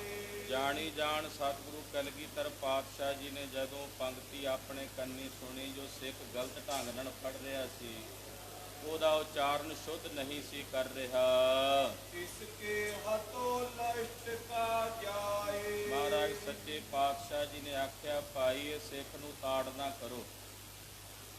ਇਹ ਗੁਰਬਾਣੀ ਦੀ ਪੰਕਤੀ ਪੜ੍ਹ ਰਿਹਾ ਤੇ ਗੁਰਬਾਣੀ ਦੀ ਪੰਕਤੀ ਪੜ੍ਹ ਕੇ ਉਹਦਾ ਉਚਾਰਨ ਸਹੀ ਨਹੀਂ ਕਰ ਰਿਹਾ। ਇਸ ਸਿੱਖ ਨੂੰ ਤਾੜ ਨਾ ਕਰੋ, ਇਹਨੂੰ ਦੰਡ ਦਿਓ ਵੀ ਇਹ ਗਲਤ ਕਿਉਂ ਪੜ੍ਹਦਾ ਹੈ। ਦ੍ਰਿੜ ਕਹਿ ਕਰ ਤਾੜੋ ਲੈ ਜਾਓ। ਔਰ ਚੰਗੀ ਤਰ੍ਹਾਂ ਦ੍ਰਿੜ ਕਰਕੇ ਦੀ ਤਾੜ ਨਾ ਕਰੋ ਕਿ ਗੁਰਬਾਣੀ ਦੀਆਂ ਪੰਕਤੀਆਂ ਦਾ ਉਚਾਰਨ ਗਲਤ ਕਿਉਂ ਕਰਦਾ ਹੈ। ਹਮ ਤੇ ਦੂਰ ਜਾਏ ਬੈਠਾਓ। ਔਰ ਇੱਥੇ ਸਾਡੇ ਕੋਲ ਬਹਿ ਕੇ ਗਲਤ ਪੜ੍ਹ ਰਿਹਾ ਹੈ, ਸਾਡੇ ਕੰਨਾਂ ਵਿੱਚ ਆਵਾਜ਼ ਪੈ ਰਹੀ ਹੈ। ਗੁਰਬਾਣੀ ਦਾ ਉਚਾਰਨ ਜਦੋਂ ਸਹੀ ਨਹੀਂ ਕਰਦਾ, ਗਲਤ ਢੰਗ ਨਾਲ ਕਰਦਾ ਹੈ, ਇਹਨੂੰ ਸਾਡੇ ਕੋਲੋਂ ਉਠਾ ਕੇ ਦੂਰ ਕਰਕੇ ਬਿਠਾ ਦਿਓ। ਤਬ ਸਿੱਖ ਤਾਏ ਲਸ਼ਟ ਕਾਤ ਕਰ। ਉਸ ਵੇਲੇ ਮਹਾਰਾਜ ਜੀ ਦਾ ਹੁਕਮ ਸੁਣਦਿਆਂ ਇੱਕ ਸਿੱਖ ਬੜੀ ਛੇਤੀ ਨਾਲ, ਬੜੀ ਕਾਹਲੀ ਦੇ ਨਾਲ ਇੱਕ ਸੋਟੀ ਲੈ ਕੇ ਗਿਆ। ਤਰਜਤ ਦੂਰ ਬਿਠਾਇਓ ਸੁਦ੍ਰਿੜ ਧਰ। ਜਿਹੜਾ ਇਹ ਪੰਕਤੀ ਗਲਤ ਪੜ੍ਹਦਾ ਸੀ ਉਹਨੂੰ ਤਾੜਨਾ ਕਰਕੇ ਉਹਨੂੰ ਦੂਰ ਕਰਕੇ ਜਾ ਕੇ ਬਿਠਾ ਦਿੱਤਾ ਕਿ ਸਤਿਗੁਰਾਂ ਦਾ ਹੁਕਮ ਹੋਇਆ ਤਾਂ ਤੈਨੂੰ ਇਹ ਤਾੜਨਾ ਹੋ ਰਹੀ ਹੈ, ਦੰਡ ਮਿਲ ਰਿਹਾ ਹੈ, ਕਿਉਂਕਿ ਤੂੰ ਗੁਰਬਾਣੀ ਦੀ ਪੰਕਤੀ ਗਲਤ ਪੜ੍ਹ ਰਿਹਾ ਹੈ। ਸੰਗਤ ਇਮ ਬਿਲੋਕ ਬਿਸਮਾਈ। ਜਿੰਨੀ ਮਹਾਰਾਜ ਜੀ ਦੀ ਸੰਗਤ ਸੀ ਵੇਖ ਕੇ ਇੱਕਦਮ ਸਾਰੇ ਬੜੇ ਹੈਰਾਨ ਹੋਏ ਕਿ ਅਚਾਨਕ ਕਲਗੀਧਰ ਪਾਤਸ਼ਾਹ ਨੇ ਇੱਕ ਸਿੱਖ ਗੁਰਬਾਣੀ ਪੜ੍ਹਦਾ ਸੀ, ਉਹਨੂੰ ਤਾੜਨਾ ਕਰਾ ਕੇ ਦੰਡ ਦੇ ਕੇ ਉਹਨੂੰ ਆਪਣੇ ਕੋਲੋਂ ਉਠਾ ਕੇ ਦੂਰ ਭੇਜ ਦਿੱਤਾ। ਵੀ ਐਸਾ ਕਿਉਂ ਕੀਤਾ ਹੈ? ਇਹ ਵੇਖ ਕੇ ਜਿਹੜੀ ਸੰਗਤ ਸੀ ਉਹ ਬੜੀ ਹੈਰਾਨ ਹੋਈ। ਕਹਾਂ ਕਰੀ ਗੁਰ ਲਖੀ ਨ ਜਾਈ। ਉਹਨਾਂ ਨੂੰ ਸਮਝ ਨਹੀਂ ਆਈ ਕਿ ਕਲਗੀਧਰ ਜੀ ਨੇ ਕੀ ਖੇਡ ਵਰਤਾਈ, ਕਿਉਂਕਿ ਹਾਲੇ ਮਹਾਰਾਜ ਜੀ ਨੇ ਦੱਸਿਆ ਨਹੀਂ ਸੀ ਵੀ ਐਸਾ ਕਿਉਂ ਕੀਤਾ ਹੈ। ਇਹ ਕਲਗੀਧਰ ਜੀ ਨੇ ਸੁਣਿਆ ਸੀ ਵੀ ਉਚਾਰਨ ਗਲਤ ਕੀਤਾ ਹੈ। ਇਸ ਕਰਕੇ ਸੰਗਤ ਹੈਰਾਨ ਸੀ। ਬੜੇ ਸਿੱਖ ਜਿਹੜੇ ਕੋਲ ਬੈਠੇ ਨੇ ਹੈਰਾਨ ਸਨ ਕਿ ਕਲਗੀਧਰ ਜੀ ਨੇ ਆ ਕੀ ਖੇਡ ਵਰਤਾਈ ਹੈ। ਅਚਾਨਕ ਗਰੀਬ ਨਵਾਜ਼ ਸਾਹਿਬ ਸੱਚੇ ਪਾਤਸ਼ਾਹ ਨੇ ਸਿੱਖ ਨੂੰ ਤਾੜਨਾ ਕਰਵਾ ਕੇ ਉਹਨੂੰ ਦੰਡ ਦੇ ਕੇ ਆਪਣੇ ਕੋਲੋਂ ਉਠਾ ਕੇ ਦੂਰ ਭੇਜ ਦਿੱਤਾ ਹੈ। ਕਿਉਂ ਐਸਾ ਕੀਤਾ? ਉਹ ਤਾਂ ਗੁਰਬਾਣੀ ਪੜ੍ਹ ਰਿਹਾ ਸੀ, ਤੇ ਗੁਰਬਾਣੀ ਪੜ੍ਹਦੇ ਸਿੱਖ ਨੂੰ ਤਾੜਨਾ ਕਿਉਂ ਕੀਤੀ ਹੈ ਇਹ ਸਮਝ ਨਹੀਂ ਆਈ। ਮਿਲ ਸਿੱਖਨ ਅਰਦਾਸ ਬਖਾਨੀ। ਜਦੋਂ ਸੰਗਤ ਦੇ ਮਨ ਵਿੱਚ, ਸਿੱਖਾਂ ਦੇ ਮਨ ਵਿੱਚ ਆਹ ਸਾਰੀ ਕਿਰਿਆ ਵੇਖ ਕੇ ਸੰਦੇਹ ਆਇਆ ਤਾਂ ਉਹਨਾਂ ਨੇ ਸਤਿਗੁਰੂ ਸੱਚੇ ਪਾਤਸ਼ਾਹ ਜੀ ਦੇ ਚਰਨਾਂ ਵਿੱਚ ਬੇਨਤੀ ਕੀਤੀ। ਬੇਨਤੀ ਕਰਕੇ ਕਲਗੀਧਰ ਜੀ ਨੂੰ ਕਹਿਣ ਲੱਗੇ, ਸਾਚੇ ਪਾਤਸ਼ਾਹ ਗੁਣ ਖਾਨੀ। ਹੇ ਗੁਣਾਂ ਦੀ ਖਾਨ, ਦਇਆ ਨਿਧ ਅੰਤਰਯਾਮੀ ਸਤਿਗੁਰੂ ਸੱਚੇ ਪਾਤਸ਼ਾਹ ਜੀ ਮਹਾਰਾਜ ਜੀ, ਇਹ ਸਿੱਖ ਰਾਵਰ ਕਿਉਂ ਮਰਵਾਇਓ। ਮਹਾਰਾਜ ਜੀ ਇਹ ਨਹੀਂ ਸਮਝ ਆਈ ਕਿ ਆਪ ਜੀ ਨੇ ਇਸ ਸਿੱਖ ਨੂੰ ਦੰਡ ਕਿਉਂ ਦਵਾਇਆ। ਇਹ ਜਿਹੜਾ ਸਿੱਖ ਗੁਰਬਾਣੀ ਪੜ੍ਹ ਰਿਹਾ ਸੀ ਇਹਨੂੰ ਤਾੜਨਾ ਕਿਉਂ ਕੀਤੀ ਗਈ ਹੈ, ਕਿਉਂ ਇਹਨੂੰ ਤਾੜਨਾ ਕਰਵਾਈ ਗਈ ਹੈ। ਬਾਣੀ ਪਠਨ ਵਿਖੇ ਮਨ ਲਾਇਓ। ਕਿਉਂਕਿ ਉਹ ਸਿੱਖ ਤਾਂ ਕੋਈ ਮਾੜਾ ਕੰਮ ਨਹੀਂ ਸੀ ਕਰ ਰਿਹਾ, ਉਹ ਤਾਂ ਬਹਿ ਕੇ ਬੜੇ ਪਿਆਰ ਨਾਲ ਗੁਰਬਾਣੀ ਪੜ੍ਹ ਰਿਹਾ ਸੀ। ਤੇ ਗੁਰਬਾਣੀ ਪੜ੍ਹਦੇ ਨੂੰ ਤਾੜਨਾ ਕਰਵਾ ਕੇ ਆਪ ਜੀ ਨੇ ਆਪਣੇ ਕੋਲੋਂ ਉਠਾ ਕੇ ਉਹਨੂੰ ਦੂਰ ਭੇਜ ਦਿੱਤਾ ਹੈ। ਐਸਾ ਆਪ ਜੀ ਨੇ ਕਿਉਂ ਕੀਤਾ ਇਹ ਸਾਨੂੰ ਸਮਝ ਨਹੀਂ ਆਇਆ। ਕਯੋ ਅਹੈ ਜਗ ਗੁਰ ਗੁਣ ਖਾਨੀ। ਹੇ ਸਤਿਗੁਰੂ ਜਗਤ ਗੁਰੂ, ਤੁਸੀਂ ਸਾਰੇ ਜਗਤ ਦੇ ਗੁਰੂ ਹੋ, ਗੁਣਾਂ ਦੀ ਖਾਨ ਹੋ। ਆਪ ਜੀ ਨੇ ਐਸਾ ਕਿਉਂ ਕੀਤਾ? ਇਹਦੇ ਵਿੱਚ ਵੀ ਕੋਈ ਨਾ ਕੋਈ ਰਮਜ ਹੋਵੇਗੀ। ਜੇ ਉਸ ਸਿੱਖ ਨੂੰ ਤਾੜਨਾ ਕੀਤੀ ਹੈ ਤਾਂ ਇਹਦੇ ਵਿੱਚ ਵੀ ਕੋਈ ਨਾ ਕੋਈ ਰਹੱਸ ਹੋਵੇਗਾ ਜਿਹੜਾ ਸਾਨੂੰ ਸਮਝ ਨਹੀਂ ਆਇਆ। ਇੱਕ ਤੁਕ ਪੀਜੋ ਪੜੇ ਗੁਰਬਾਣੀ। ਮਹਾਰਾਜ ਐਸਾ ਕਿਹਾ ਜਾਂਦਾ ਹੈ ਕਿ ਜੇ ਕੋਈ ਗੁਰਸਿੱਖ ਗੁਰਬਾਣੀ ਦੀ ਇੱਕ ਪੰਕਤੀ ਨੂੰ ਵੀ ਪਿਆਰ ਨਾਲ ਪੜ੍ਹਦਾ ਜਾਂ ਸੁਣਦਾ ਜਾਂ ਵਿਚਾਰਦਾ, ਜਗ ਤੇ ਤਿਸ ਕੋ ਹੋਏ ਉਧਾਰ। ਉਹਦਾ ਇਸ ਜਗਤ ਤੋਂ ਉਧਾਰ ਹੋ ਜਾਂਦਾ, ਉਹਦੀ ਬੰਦ ਖਲਾਸੀ ਹੋ ਜਾਂਦੀ ਹੈ। ਜਿਹੜਾ ਇੱਕ ਪੰਕਤੀ ਨੂੰ ਵੀ ਸੁਣ ਕੇ, ਪੜ੍ਹ ਕੇ, ਮੰਨ ਕੇ ਵਿਚਾਰਦਾ ਹੈ, ਉਹ ਸਿੱਖ ਦਾ ਇਸ ਸੰਸਾਰ ਤੋਂ ਉਧਾਰ ਹੋ ਜਾਂਦਾ ਹੈ। ਇਹ ਸਿੱਖ ਪੜ੍ਹ ਤੋ ਓੰਕਾਰ। ਮਹਾਰਾਜ ਇਹ ਸਿੱਖ ਤਾਂ ਓੰਕਾਰ ਦੀ ਬਾਣੀ ਪੜ੍ਹ ਰਿਹਾ ਸੀ ਜੋ ਜਗਤ ਗੁਰੂ ਬਾਬਾ ਜੀ ਧੰਨ ਸ੍ਰੀ ਗੁਰੂ ਨਾਨਕ ਦੇਵ ਸਾਹਿਬ ਜੀ ਮਹਾਰਾਜ ਜੀ ਨੇ ਉਚਾਰਨ ਕੀਤੀ ਹੈ। ਤਿਸ ਪਰ ਮਾਰ ਲਾਠੀਨ ਖਾਈ। ਤੇ ਆਪ ਜੀ ਨੇ ਮਹਾਰਾਜ ਜੀ ਉਹਨਾਂ ਦੇ ਉੱਤੇ ਦੰਡ ਦਿੱਤਾ, ਉਹਨਾਂ ਨੂੰ ਤਾੜਨਾ ਦਿੱਤੀ ਆ। ਉਹ ਵਿਚਾਰਾ ਕੀ ਸੋਚਦਾ ਹੋਵੇਗਾ? ਕਿਉਂਕਿ ਗੁਰਬਾਣੀ ਪੜ੍ਹ ਕੇ ਤਾਂ ਜੰਮਾਂ ਦੀ ਮਾਰ ਨਹੀਂ ਖਾਣੀ ਪੈਂਦੀ, ਜੀਵ ਦਾ ਉਧਾਰ ਹੋ ਜਾਂਦਾ ਹੈ। ਉਹ ਗੁਰਬਾਣੀ ਪੜ੍ਹਦਾ ਹੋਇਆ ਸੋਟੀਆਂ ਦੀ ਮਾਰ ਖਾ ਰਿਹਾ ਹੈ, ਉਹਨੂੰ ਤਾੜਨਾ ਹੋ ਰਹੀ ਹੈ। ਮਹਾਰਾਜ ਜੀ ਐਸਾ ਕਿਉਂ ਹੋਇਆ ਇਹ ਸਾਨੂੰ ਸਮਝ ਨਹੀਂ ਆਇਆ। ਤੋ ਉਧਾਰ ਹੋਏ ਕਿਮ ਬਨਿਆਈ। ਜੇ ਇੱਥੇ ਉਹਨੂੰ ਇਸ ਪ੍ਰਕਾਰ ਦੀ ਤਾੜਨਾ ਹੋ ਰਹੀ ਹੈ ਗੁਰਬਾਣੀ ਪੜ੍ਹ ਕੇ, ਤੇ ਅੱਗੇ ਗੁਰਬਾਣੀ ਪੜ੍ਹ ਕੇ ਉਹਦਾ ਉਧਾਰ ਕਿਵੇਂ ਹੋਵੇਗਾ? ਜੇ ਇਸ ਲੋਕ ਦੇ ਵਿੱਚ ਉਹਦੀ ਤਾੜਨਾ ਹੋ ਰਹੀ ਹੈ ਤੇ ਮਹਾਰਾਜ ਅੱਗੇ ਪਰਲੋਕ ਵਿੱਚ ਉਹਨੂੰ ਕਿਵੇਂ ਸੁੱਖ ਪ੍ਰਾਪਤ ਹੋਵੇਗਾ, ਕਿਵੇਂ ਉਹਦਾ ਉਧਾਰ ਹੋਵੇਗਾ? ਇਹ ਸਾਨੂੰ ਸਮਝ ਨਹੀਂ ਆਇਆ। ਸ਼੍ਰੀ ਮੁਖ ਤੇ ਮੁਸਕਾਏ ਬਖਾਨੀ। ਸਿੱਖਾਂ ਦਾ ਇਹ ਸੰਦੇਸ਼ ਸੁਣ ਕੇ ਮਹਾਰਾਜ ਜੀ ਮੁਸਕਰਾਏ। ਮੁਸਕਰਾ ਕੇ ਕਲਗੀਧਰ ਪਾਤਸ਼ਾਹ ਜੀ ਬੋਲੇ, ਅਰਥ ਖੋਜੇ ਨ ਪਠੀ ਨ ਬਾਨੀ। ਮਹਾਰਾਜ ਜੀ ਕਹਿਣ ਲੱਗੇ ਸਿੱਖ ਗੁਰਬਾਣੀ ਪੜ੍ਹ ਰਿਹਾ ਸੀ, ਪਰ ਗੁਰਬਾਣੀ ਦੀ ਪੰਕਤੀ ਪੜ੍ਹਦਿਆਂ ਪੜ੍ਹਦਿਆਂ ਉਹਦਾ ਉਚਾਰਨ ਗਲਤ ਕਰ ਰਿਹਾ ਸੀ, ਜਿਹਦੇ ਨਾਲ ਅਰਥਾਂ ਦਾ ਅਨਰਥ ਹੋ ਰਿਹਾ ਸੀ। ਕਿਉਂਕਿ ਗੁਰਬਾਣੀ ਦਾ ਕੋਈ ਵੀ ਅੱਖਰ ਲਗ ਮਾਤਰ ਜੇ ਉਚਾਰਨ ਦੇ ਵਿੱਚ ਸਹੀ ਢੰਗ ਨਾਲ ਨਾ ਉਚਾਰਿਆ ਜਾਵੇ ਜਾਂ ਵਿਸ਼ਰਾਮ ਇੱਕ ਜਗ੍ਹਾ ਤੇ ਸਹੀ ਢੰਗ ਨਾਲ ਨਾ ਲੱਗੇ ਤਾਂ ਉਸ ਵੇਲੇ ਗੁਰਬਾਣੀ ਦੀ ਪੰਕਤੀ ਦੇ ਅਰਥਾਂ ਦਾ ਅਨਰਥ ਹੋ ਜਾਂਦਾ ਹੈ। ਅਰਥ ਹੀ ਤਬਦੀਲ ਹੋ ਜਾਂਦੇ ਨੇ, ਬਦਲ ਜਾਂਦੇ ਹਨ। ਆਨੋ ਅਬੇ ਹਜ਼ੂਰ ਹਕਾਰੋ। ਜਾਓ ਉਹਨੂੰ ਸਾਡੇ ਕੋਲ ਲੈ ਕੇ ਆਓ। ਜਿਹੜਾ ਸਿੱਖ ਤਾੜਨਾ ਕੀਤੀ ਸੀ ਨਾ, ਬਾਣੀ ਪੜ੍ਹਦਾ ਸੀ ਓੰਕਾਰ ਦੀ, ਉਹਨੂੰ ਸਾਡੇ ਕੋਲ ਸਾਡੀ ਸਭਾ ਵਿੱਚ ਲੈ ਕੇ ਆਓ। ਸੁਨੋ ਸਰਬ ਤੁਮ ਜਥਾ ਉਚਾਰੋ। ਉਹ ਜਿਵੇਂ ਉਚਾਰੇਗਾ ਧਿਆਨ ਨਾਲ ਸੁਣਿਓ, ਕਿਉਂ ਉਹਨੂੰ ਅਸੀਂ ਤਾੜਨਾ ਕੀਤੀ ਹੈ।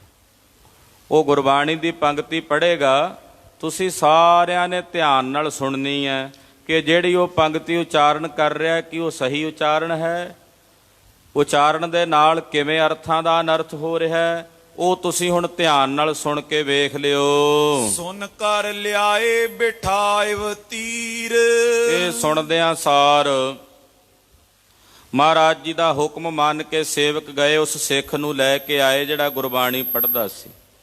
ਉਹਨੂੰ ਮਹਾਰਾਜ ਜੀ ਦੇ ਕੋਲ ਸਤਿਗੁਰਾਂ ਦੇ ਦਰਬਾਰ ਵਿੱਚ ਲਿਆਂਦਾ। ਸਿੱਖਾ ਪੜੀਏ ਕਯੋ ਗਹੀਰ। ਮਹਾਰਾਜ ਜੀ ਨੇ ਆਖਿਆ, ਸਿੱਖਾ ਪੜ੍ਹ ਪੰਕਤੀ ਜਿਹੜੀ ਪੜ੍ਹਦਾ ਸੀ,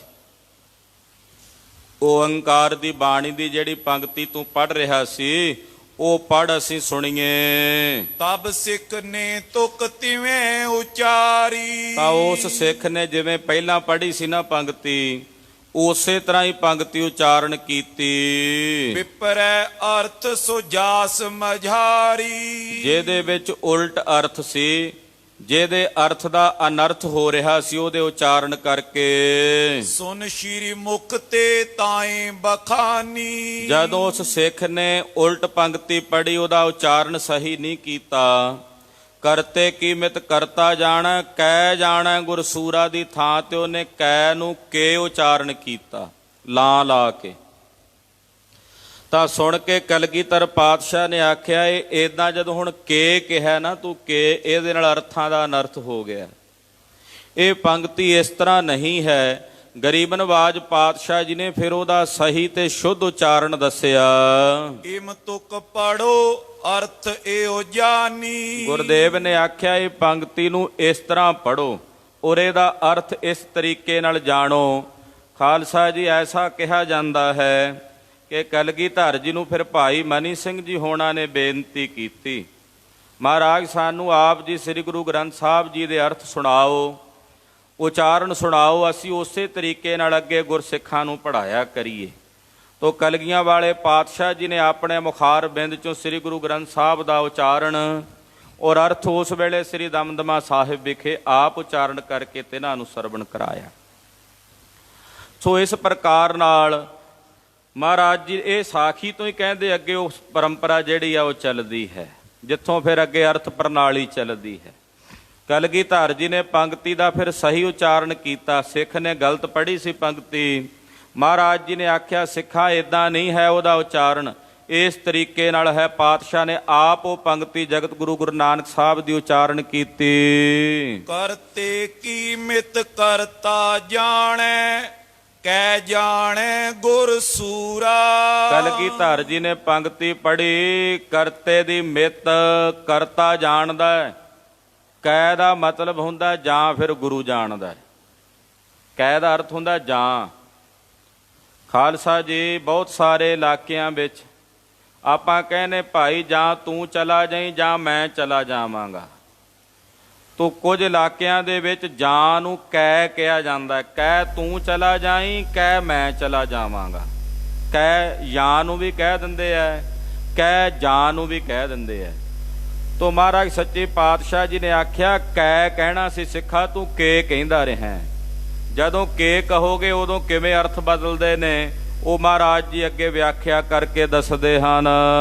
ਜੋ ਪਈ ਕਰਤੇ ਕੀ ਦੀਰਘ ਵਡਿਆਈ। ਇਸ ਪੰਕਤੀ ਦੇ ਅਰਥ ਕੀਤੇ ਕਲਗੀਧਰ ਪਾਤਸ਼ਾਹ ਨੇ। ਅਰਥ ਕਰਕੇ ਆਖਿਆ, ਭਾਈ ਗੁਰਮੁਖੋ ਸੁਣੋ, ਇਸ ਪੰਕਤੀ ਦੇ ਅਰਥ ਦੱਸੀਏ ਤੁਹਾਨੂੰ। ਕਰਤੇ ਅਕਾਲ ਪੁਰਖ ਵਾਹਿਗੁਰੂ ਪਰਮੇਸ਼ਰ ਦੀ ਜਿਹੜੀ ਵਡਿਆਈ ਆ ਉਹ ਬੜੀ ਦੀਰਘ ਹੈ। ਦੀਰਘ ਦਾ ਮਤਲਬ ਹੁੰਦਾ ਵੱਡੀ। ਪਰਮੇਸ਼ਰ ਦੀ ਵਡਿਆਈ ਬੜੀ ਵੱਡੀ ਹੈ। ਗੁਰੂ ਖਾਲਸਾ ਜੀ, ਸਾਡੇ ਵਰਗੇ ਤੁੱਛ ਜੀ ਬੁੱਧੀ ਵਾਲੇ ਜੀਵ ਵਾਹਿਗੁਰੂ ਪਰਮੇਸ਼ਰ ਦੀ ਵੱਡੀ ਵਡਿਆਈ ਨੂੰ ਸੰਪੂਰਨ ਰੂਪ ਵਿੱਚ ਕਥਨ ਨਹੀਂ ਕਰ ਸਕਦੇ।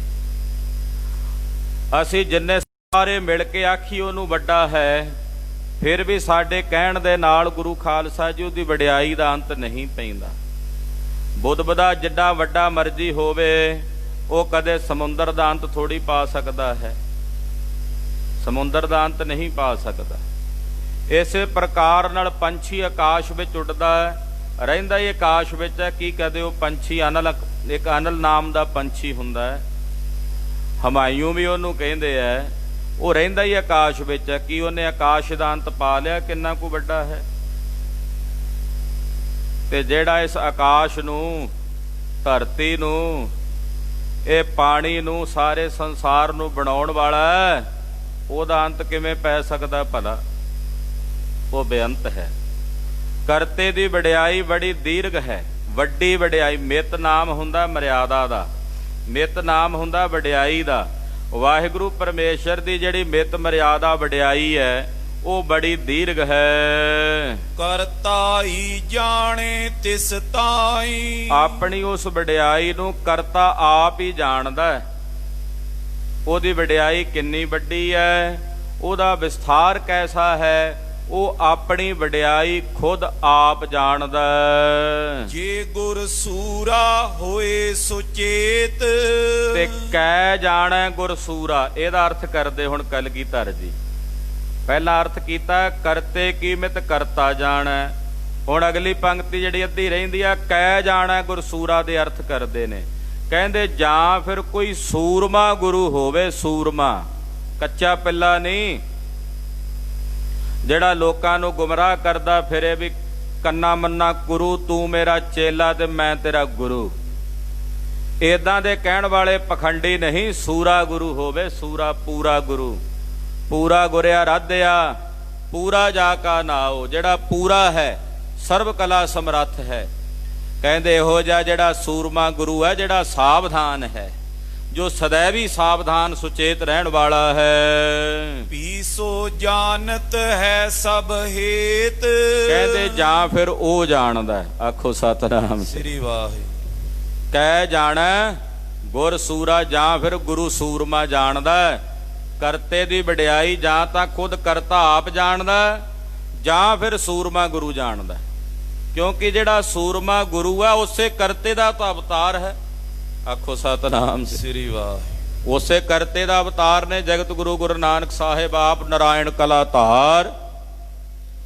ਜਗ ਮਹਿ ਪਰਵਰਿਓ ਨਿਰੰਕਾਰ ਆਕਾਰ ਜੋਤ ਜਗ ਮੰਡਲ ਕਰਿਓ। ਇਸ ਕਰਕੇ ਸੂਰਮਾ ਗੁਰੂ ਉਸ ਵਾਹਿਗੁਰੂ ਪਰਮੇਸ਼ਰ ਦੀ ਕਰਤੇ ਦੀ ਵਡਿਆਈ ਨੂੰ ਜਾਂ ਗੁਰੂ ਜਾਣਦਾ ਜਾਂ ਕਰਤਾ ਖੁਦ ਜਾਣਦਾ। ਇਹ ਅਰਥ ਬਣਦੇ ਆ ਇਦਾਂ ਇਸ ਪੰਕਤੀ ਦੇ। ਇਦਾਂ ਇਹ ਅਰਥ ਪ੍ਰਣਾਲੀ ਹੁੰਦੀ ਹੈ ਇਸ ਪੰਕਤੀ ਦੇ। ਤੋ ਕਹਿੰਦੇ ਜਾਂ ਫਿਰ ਸੂਰਮਾ ਗੁਰੂ ਜਿਹੜਾ ਉਹ ਉਸ ਕਰਤਾ ਪੁਰਖ ਵਾਹਿਗੁਰੂ ਪਰਮੇਸ਼ਰ ਦੀ ਵਡਿਆਈ ਨੂੰ ਜਾਣਦਾ ਹੈ। ਅਪਰ ਜੀ ਸੰਸਾਰੀ ਜੇਤੇ, ਬਾਕੀ ਜਿਹੜੇ ਸੰਸਾਰੀ ਜੀ ਨੇ ਦੁਨੀਆ ਵਿੱਚ, ਮਾਤ ਲੋਕ ਦੀ ਧਰਤੀ ਤੇ, ਸੁਨ ਸੁਨ ਜਾਣਤ ਹੈ ਸਭ ਤੇਤੇ, ਉਹ ਗੁਰੂ ਕੋਲੋਂ ਹੀ ਸੁਣ ਸੁਣ ਕੇ ਜਾਣਦੇ ਨੇ। ਉਹ ਗੁਰੂ ਸਾਨੂੰ ਤਾਂ ਸਤਿਗੁਰਾਂ ਨੇ ਦੱਸਿਆ ਨਾ ਪਰਮੇਸ਼ਰ ਬਾਰੇ। ਅਸੀਂ ਪਰਮੇਸ਼ਰ ਨਹੀਂ ਵੇਖਿਆ, ਪਰ ਪਰਮੇਸ਼ਰ ਦਾ ਗਿਆਨ, ਪਰਮੇਸ਼ਰ ਦੀ ਸੋਝੀ ਸਾਨੂੰ ਸਤਿਗੁਰੂ ਜੀ ਨੇ ਦਿੱਤੀ ਹੈ। ਸਤਿਗੁਰੂ ਜੀ ਦੇ ਕੋਲੋਂ ਸੁਣ ਸੁਣ ਕੇ ਸੰਸਾਰ ਦੇ ਜਿਹੜੇ ਜੀਵ ਨੇ ਉਹ ਪਰਮੇਸ਼ਰ ਬਾਰੇ ਜਾਣਦੇ ਹਨ। ਜੇ ਸਤਿਗੁਰ ਨੇ ਲਖੇ ਵਡਾਈ, ਤੇ ਭਲਿਆ ਜਿਵੇਂ ਤੂੰ ਕਹਿ ਰਿਹਾ ਸੀ ਵੀ ਕੇ ਜਾਣਾ ਗੁਰਸੀਰਾ ਸੂਰਾ, ਇਹਦਾ ਮਤਲਬ ਗੁਰੂ ਕੀ ਜਾਣਦਾ? ਗੁਰੂ ਨੂੰ ਤਾਂ ਕੁਝ ਨਹੀਂ ਪਤਾ। ਅਰਥ ਤਾਂ ਇਦਾਂ ਹੀ ਹੋਇਆ ਨਾ, ਗੁਰੂ ਕੀ ਜਾਣਦਾ। ਤੇ ਜੇ ਭਲਿਆ ਗੁਰੂ ਨੂੰ ਨਾ ਪਤਾ ਹੋਵੇ, ਜੇ ਗੁਰੂ ਨੂੰ ਹੀ ਪਰਮੇਸ਼ਰ ਦੀ ਮਹਿਮਾ ਦਾ ਨਾ ਪਤਾ ਹੋਵੇ, ਤੋ ਅੰਧੇਰ ਭਰਤ ਸਮੁਦਾਈ, ਫਿਰ ਤਾਂ ਸਾਰੇ ਸੰਸਾਰ ਦੇ ਵਿੱਚ ਅੰਧਕਾਰ ਹੀ ਅੰਧਕਾਰ ਹੋਵੇ। ਜੇ ਗੁਰੂ ਨੂੰ ਵੀ ਨਾ ਪਤਾ ਹੋਵੇ, ਗੁਰੂ ਨੂੰ ਪਤਾ, ਉਹ ਅੱਗੇ ਦੱਸਦਾ ਜੀਵਾਂ ਨੂੰ, ਤੇ ਜੀਵ ਜਾਣ ਕੇ ਸੁਖੀ ਹੋ ਜਾਂਦੇ ਹਨ। ਪਰ ਜੇ ਗੁਰੂ ਨੂੰ ਵੀ ਨਹੀਂ ਪਤਾ, ਜਿਵੇਂ ਤੂੰ ਪੰਕਤੀ ਦੇ ਅਰਥ ਉਚਾਰਨ ਕਰ ਰਿਹਾ, ਦੁਲਾ ਨੂੰ ਲਾਂ ਦੇ ਵਿੱਚ ਉਚਾਰਨ ਕਰ ਰਿਹਾ, ਇੱਕ ਲਾਂ ਛੱਡ ਰਿਹਾ, ਹੈਣ ਦੁਲਾਵਾਂ ਲੱਗੀਆਂ ਹੋਈਆਂ। ਏਦਾਂ ਬਹੁਤ ਸਾਰੇ ਉਚਾਰਨ ਨੇ ਜਿਹੜੇ ਖਾਲਸਾ ਜੀ ਸਾਡੀ ਜ਼ੁਬਾਨ ਤੇ ਚੜੇ ਹੋਏ ਨੇ। ਉਹ ਅਸੀਂ ਭਾਵੇਂ ਰੋਜ਼ ਪੜ੍ਹਦੇ ਹਾਂ, ਸਾਡਾ ਧਿਆਨ ਉੱਥੇ ਨਹੀਂ ਹੁੰਦਾ। ਹੁਣ ਸੁਣਿਆ ਸ਼ਬਦ ਪੜ੍ਹਦੇ ਹਾਂ ਜਪਜੀ ਸਾਹਿਬ ਵਿੱਚ, ਸੁਣਿਆ ਸਿੱਧ ਪੀਰ ਸੁਰਨਾਥ, ਉੱਥੇ ਕਈ ਸੁਣੀਏ ਕਹੀ ਜਾਂਦੇ ਨੇ। ਹੁਣ ਹੈਣ ਉੱਥੇ ਦਲਾਵਾਂ ਤੇ ਸਿਹਾਰੀ ਲੱਗੀ ਹੋਈ, ਸਿਹਾਰੀ ਨੂੰ ਬਿਹਾਰੀ, ਸੁਣੀਏ ਸੁਣੀਏ ਏਦਾਂ ਬੋਲੀ ਜਾਂਦੇ ਹਨ ਉਚਾਰਨ। ਜੈਸੇ ਆਨੰਦ ਸਾਹਿਬ ਜੀ ਦਾ ਪਾਠ ਕਰਦੇ ਹਾਂ ਅਸੀਂ, ਕਿਆ ਨਾਹੀਂ ਘਰ ਤੇਰਾ, ਉੱਥੇ ਦਲਾਵਾਂ ਨੇ, ਤੇਰੇ ਹੀ ਕਹੀ ਜਾਂਦੇ ਹਾਂ ਅਸੀਂ।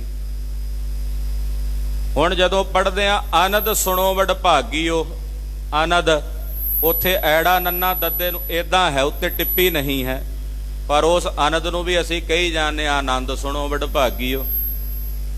ਇਹ ਸਾਡੀ ਬੇਧਿਆਨੀ ਹੈ ਨਾ, ਧਿਆਨ ਕੇਂਦਰਿਤ ਨਾ ਹੋਣ ਕਰਕੇ ਐਸਾ ਹੁੰਦਾ ਹੈ।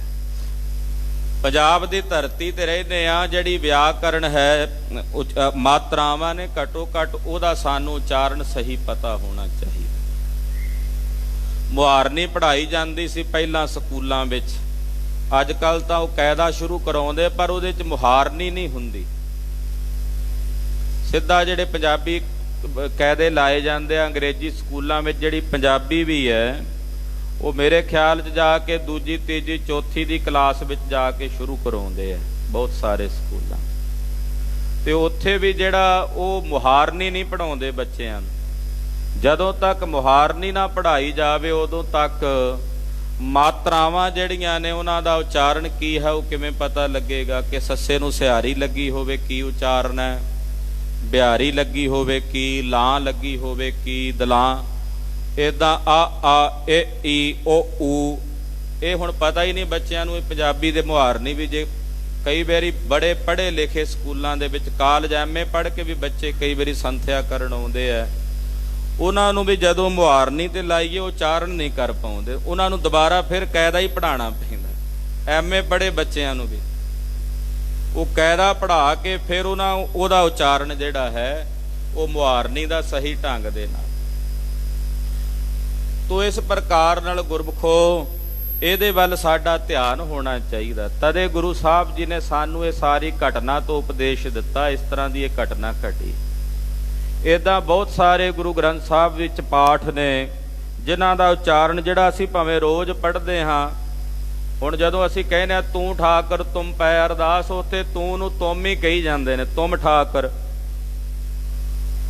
ਗਲਤ ਚੜਿਆ ਹੋਇਆ ਨਾ ਜ਼ੁਬਾਨ ਤੇ, ਸਾਡੇ ਪਾਠ ਹੀ ਗਲਤ ਚੜੇ ਹੋਏ ਨੇ ਤੇ ਉੱਦਾਂ ਹੀ ਅਸੀਂ ਉਹ ਗਲਤੀਆਂ ਕਰੀ ਜਾਂਦੇ ਹਾਂ।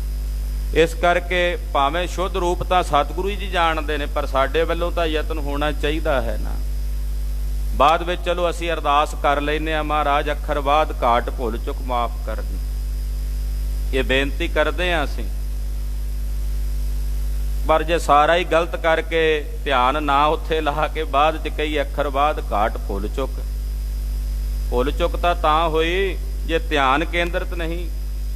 ਧਿਆਨ ਕੇਂਦਰਿਤ ਕਰਕੇ ਵੀ ਜੇ ਭੁੱਲ ਚੁੱਕ ਹੁੰਦੀ ਹੈ ਉਹ ਗੁਰੂ ਸਾਹਿਬ ਬਖਸ਼ ਲੈਂਦੇ। ਪਰ ਜੇ ਸਾਡਾ ਧਿਆਨ ਹੀ ਨਹੀਂ ਹੈ, ਧਿਆਨ ਸਾਡਾ ਸੱਜੇ ਖੱਬੇ ਹੋ ਰਿਹਾ ਹੈ, ਪਾਠ ਜਪਜੀ ਸਾਹਿਬ ਦਾ ਕਰ ਰਹੇ ਹਾਂ, ਉਧਰੋਂ ਆਵਾਜ਼ ਰਸੋਈ 'ਚ ਆਉਂਦੀ ਆ ਜੇ ਭਾਗਵਾਨ ਚਾਹ ਨਹੀਂ ਲਿਆਈ ਬਣਾ ਕੇ ਸਵੇਰੇ ਸਵੇਰੇ ਉੱਠ ਕੇ ਬੈਠ ਕੇ, ਵੀ ਆਈ ਨਹੀਂ ਭਾਗਵਾਨ ਚਾਹ ਲੈ ਕੇ, ਹਾਲੇ ਵੀ ਕਦੋਂ ਦੀ ਰਸੋਈ 'ਚ ਗਈ ਹੈ। ਉਧਰ ਉਹਨੇ ਨੂੰ ਜਾਪ ਸਾਹਿਬ ਵੀ ਹੋਣ ਵਾਲਾ ਹੁੰਦਾ, ਇੰਨੇ ਨੂੰ ਭਾਗਵਾਨ ਚਾਹ ਲੈ ਕੇ ਆਉਂਦੀ, ਚਾਹ ਪਈ ਵੇਖਦਾ, ਨਾਲ ਜਾਪ ਸਾਹਿਬ ਵੱਲ ਪਾਠ ਵੱਲ ਧਿਆਨ ਹੁੰਦਾ। ਚਾਹ ਠੰਡੀ ਨਾ ਹੋ ਜੇ, ਪਹਿਲਾਂ ਸੋਕ ਛੰਦ ਹੋ ਗਏ ਨੇ ਪੂਰੇ ਕਰਕੇ ਫਿਰ ਆ ਚਾਹ ਪੀ ਲਵਾਂ। ਆਹੀ ਕੁਝ ਹੁੰਦਾ ਸਾਡਾ ਨਿਤਨੇਮ ਜਦੋਂ ਅਸੀਂ ਕਰਦੇ ਹਾਂ। ਵਿਰਲੇ ਹੀ ਹੋਣ ਗੁਰਸਿੱਖ ਜਿਹੜੇ ਇਕਾਗਰਤਾ ਦੇ ਨਾਲ ਗੁਰਬਾਣੀ ਪੜ੍ਹਦੇ ਹੋਣ। ਤੋ ਇਸ ਪ੍ਰਕਾਰ ਨਾਲ ਅੰਮ੍ਰਿਤ ਵੇਲਾ ਦਿੱਤਾ ਸੀ ਵੀ ਐਨ ਸ਼ਾਂਤ ਹੋ ਕੇ, ਹਾਂ ਜੇ ਚਾਹ ਪਾਣੀ ਪੀਣਾ ਪੀ ਲਓ, ਪਹਿਲਾਂ ਪੀ ਕੇ ਬਾਅਦ ਵਿੱਚ ਆਰਾਮ ਨਾਲ ਬਹਿ ਕੇ ਜਾ। ਇਹਨੇ ਵੀ ਉਧਰ ਟਾਈਮ ਵੀ ਛੇਤੀ ਬਚਾਉਣਾ ਤੇ ਵੀ ਚਲੋ ਜਿੰਨੇ ਨੂੰ ਚਾਹ ਬਣਦੀ ਹੈ ਉਹਨੇ ਨੂੰ ਜਪਜੀ ਸਾਹਿਬ। ਕਈ ਤਾਂ ਇਸ਼ਨਾਨ ਕਰਦਿਆਂ ਹੀ ਨਿਬੇੜ ਲੈਂਦੇ ਆ। ਉਹ ਇਸ਼ਨਾਨ ਕਰਦਿਆਂ ਬੈੱਡ ਤੇ ਕਾਉਂਦ, ਜਿਨ੍ਹਾਂ ਨੂੰ ਯਾਦ ਹੁੰਦੀ ਹੈ ਗੁਰਬਾਣੀ, ਉਹ ਜਪਜੀ ਸਾਹਿਬ ਦਾ ਤਕਰੀਬਨ ਯਾਦ ਹੀ ਹੁੰਦਾ, ਉਹ ਨਿਬੇੜ ਕੇ ਆ ਕੇ ਫਿਰ ਬਹਿ ਵੀ ਜਾਂਦੇ ਆ। ਉਹ ਕਹਿੰਦੇ ਸਾਡੀਆਂ ਤਾਂ 3 ਬਾਣੀਆਂ ਹੋ ਵੀ ਗਈਆਂ ਨੇ। ਤੋ ਇਸ ਪ੍ਰਕਾਰ ਨਾਲ ਭਾਈ ਇਕਾਗਰਤਾ ਗੁਰਬਾਣੀ ਦੇ ਵਿੱਚ, ਮੈਂ ਵੀ ਵਿੱਚ ਹੀ ਹਾਂ, ਅਸੀਂ ਕਿਹੜਾ ਇਕਾਗਰ ਹੋ ਕੇ ਪੜ੍ਹਦੇ ਹਾਂ। ਕਹਿ ਰਹੇ ਹਾਂ ਤੁਹਾਨੂੰ, ਇਹ ਸਾਡਾ ਸਾਰਿਆਂ ਦਾ ਹੀ ਸੋਧ ਸੁਧਈਆ ਹੈ। ਇਹ ਨਾ ਸਮਝੋ ਕਿ ਮੈਂ ਵਕਤਾ ਬਣ ਕੇ ਤੁਹਾਡੇ ਤੋਂ ਵੱਖਰਾ ਹੋ ਕੇ ਤੁਹਾਨੂੰ ਕਹਿ ਰਿਹਾ, ਮੈਂ ਵੀ ਵਿੱਚ ਹੀ ਹਾਂ, ਆਪਣੇ ਆਪ ਨੂੰ ਮੈਂ ਵਿੱਚ ਰੱਖ ਕੇ ਰੱਖਦਾ। ਇਹ ਬਚਨ ਸਾਹਿਬ ਜੀ ਦੇ ਸਾਡੇ ਸਾਰਿਆਂ ਲਈ ਸਾਂਝੇ ਹਨ। ਇਸ ਕਰਕੇ ਸਾਡਾ ਸਾਰਿਆਂ ਦਾ ਸੋਧ ਸੁਧਈਆ, ਇਹਨੂੰ ਖਾਲਸੇ ਦਾ ਸੋਧ ਸੁਧਈਆ ਕਹਿੰਦੇ। ਇਹਦੇ 'ਚ ਕਿਸੇ ਨੂੰ ਰੰਜ ਨਹੀਂ ਕਰਨਾ ਚਾਹੀਦਾ, ਗੁੱਸਾ ਨਹੀਂ ਮਨਾਉਣਾ ਚਾਹੀਦਾ। ਇਹ ਸਾਡਾ ਸੋਧ ਸੁਧਈਆ ਹੈ।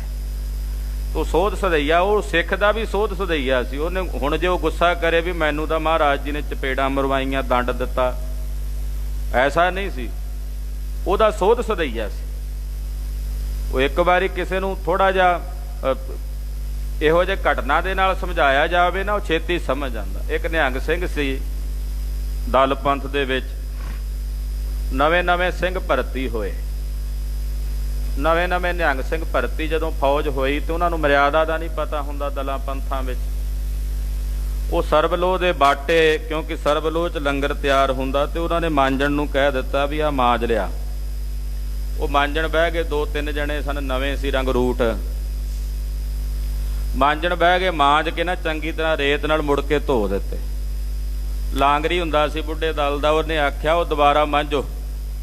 ਆਹ ਕੀ ਕੀਤਾ ਤੁਸੀਂ? ਉਹ ਫਿਰ ਮਾਂਜਣ ਲੱਗ ਪਏ, ਮਾਂਜ ਕੇ ਮੁੜ ਕੇ ਫਿਰ ਧੋ ਦਿੱਤੇ। ਧੋ ਕੇ ਲਿਆ ਕੇ ਫਿਰ ਆਖਿਆ, ਫਿਰ ਧੋਤੇ, ਜਾਓ ਮਾਂਜੋ ਦੁਬਾਰਾ। ਉਹ ਹੁਣ ਸਮਝਣ ਨਾ ਵੀ ਧੋਣ ਦਾ ਕੀ ਮਤਲਬ ਹੈ। 3 ਵਾਰੀ 4 ਵਾਰੀ ਜਿਉਂ ਸਵੇਰ ਦੇ ਬਾਟੇ ਮਾਂਜਣ ਲਾਇਆ, ਦੁਪਹਿਰ ਹੋ ਗਈ 3 ਵਜੇ, 3 ਵੱਜ ਗਏ ਮਾਂਜਦਿਆਂ ਉਹਨਾਂ ਨੂੰ ਬਾਟੇ। 3 ਵਜੇ ਨਾਲ ਉਹ ਫਿਰ ਜਦੋਂ ਧੋ ਕੇ ਲਿਆਏ, ਉਹ ਕਹਿਣ ਲੱਗਾ ਵੀ ਧੋਣੇ ਨਹੀਂ, ਸੁੱਕ ਮਾਂਜ ਕਰਕੇ ਰੱਖਣੇ ਨੇ।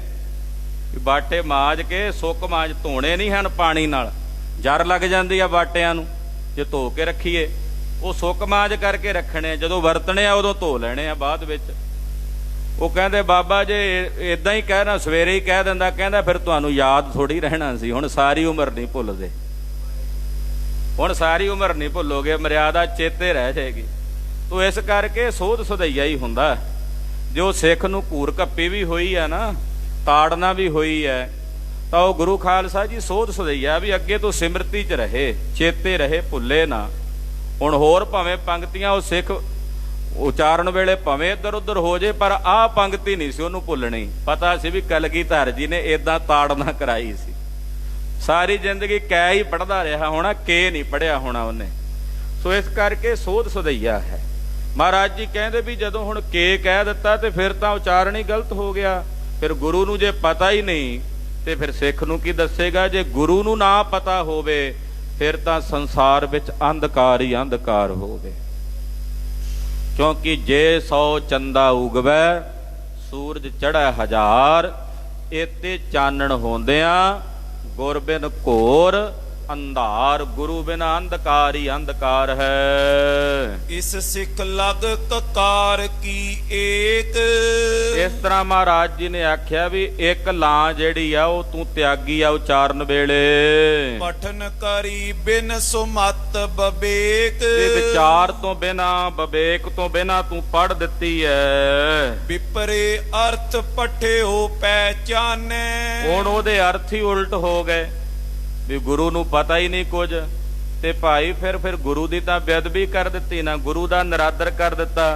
ਹੁਣ ਤੈਨੂੰ ਦੁੱਖ ਲੱਗਾ ਵੀ ਮੈਨੂੰ ਘੂਰ ਕੱਪੀ ਕੀਤੀ ਆ, ਜਿਹੜੀ ਤੂੰ ਗੁਰੂ ਦੀ ਬੇਅਦਬੀ ਕੀਤੀ ਆ। ਦੱਸ ਗੁਰੂ ਨੂੰ ਦੁੱਖ ਨਹੀਂ ਲੱਗਾ ਹੋਣਾ? ਜਦੋਂ ਕਹਿਣਾ ਵੀ ਗੁਰੂ ਨੂੰ ਕੀ ਪਤਾ, ਕਿੱਡੀ ਵੱਡੀ ਨਿਰਾਦਰੀ ਦਾ ਬੋਲ ਹੈ ਨਾ ਇਹ। ਗੁਰੂ ਨੂੰ ਕੀ ਪਤਾ ਹੈ?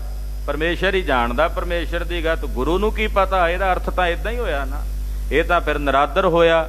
ਇਸ ਕਰਕੇ ਸਿੱਖਾ ਤੂੰ ਵਿਵੇਕ ਤੋਂ, ਸੁਮਤ ਤੋਂ ਬਿਨਾ ਹੋ ਕੇ ਪੰਕਤੀ ਪੜ੍ਹੀ ਹੈ। ਕਰਤੇ ਕੀ ਮਿਤ ਕਰਤਾ ਜਾਣੇ। ਕਰਤੇ ਪੁਰਖ ਵਾਹਿਗੁਰੂ ਪਰਮੇਸ਼ਰ ਦੀ ਮਿਤ ਮਰਿਆਦਾ ਕਰਤਾ ਜਾਣਦਾ। ਗੁਰ ਸੂਰਾ ਕਿਆ ਜਾਣੇ ਕੋਏ। ਪਰ ਤੂੰ ਜਿਹੜੀ ਪੰਕਤੀ ਪੜ੍ਹੀ ਸੀ ਉਹਦੇ ਮੁਤਾਬਕ ਤਾਂ ਅਰਥ ਏਦਾਂ ਸੀ ਵੀ ਗੁਰੂ ਨੂੰ ਕੀ ਪਤਾ ਹੈ। ਇਮ ਅਨਰਥ ਪੜ੍ਹ ਕੀ ਨੋ ਸੋਏ। ਏਦਾਂ ਪੰਕਤੀ ਨੂੰ ਪੜ੍ਹ ਕੇ ਤੂੰ ਅਰਥਾਂ ਦਾ ਅਨਰਥ ਕੀਤਾ ਹੈ। ਤੋ ਗੁਰ ਸ਼ਰਨੀ ਸਿੱਖ ਕਿਉਂ ਜਾਏ। ਇਸ ਕਰਕੇ ਸਿੱਖਾ ਜੇ ਗੁਰੂ ਨੂੰ ਪਤਾ ਹੀ ਨਹੀਂ ਕੁਝ ਤੇ ਫਿਰ ਸਿੱਖ ਗੁਰੂ ਦੀ ਸ਼ਰਨ 'ਚ ਕਿਉਂ ਜਾਵੇ? ਫਿਰ ਜੇ ਗੁਰੂ ਨੂੰ ਪਤਾ ਹੀ ਨਹੀਂ ਹੈ ਕੁਝ ਤੇ ਫਿਰ ਸਿੱਖ ਗੁਰੂ ਦੀ ਸ਼ਰਨ 'ਚ ਕਿਉਂ ਜਾਵੇ? ਕਰਤੇ ਕੀ ਮਿਤ ਲਖ ਨ ਸਕਾਏ।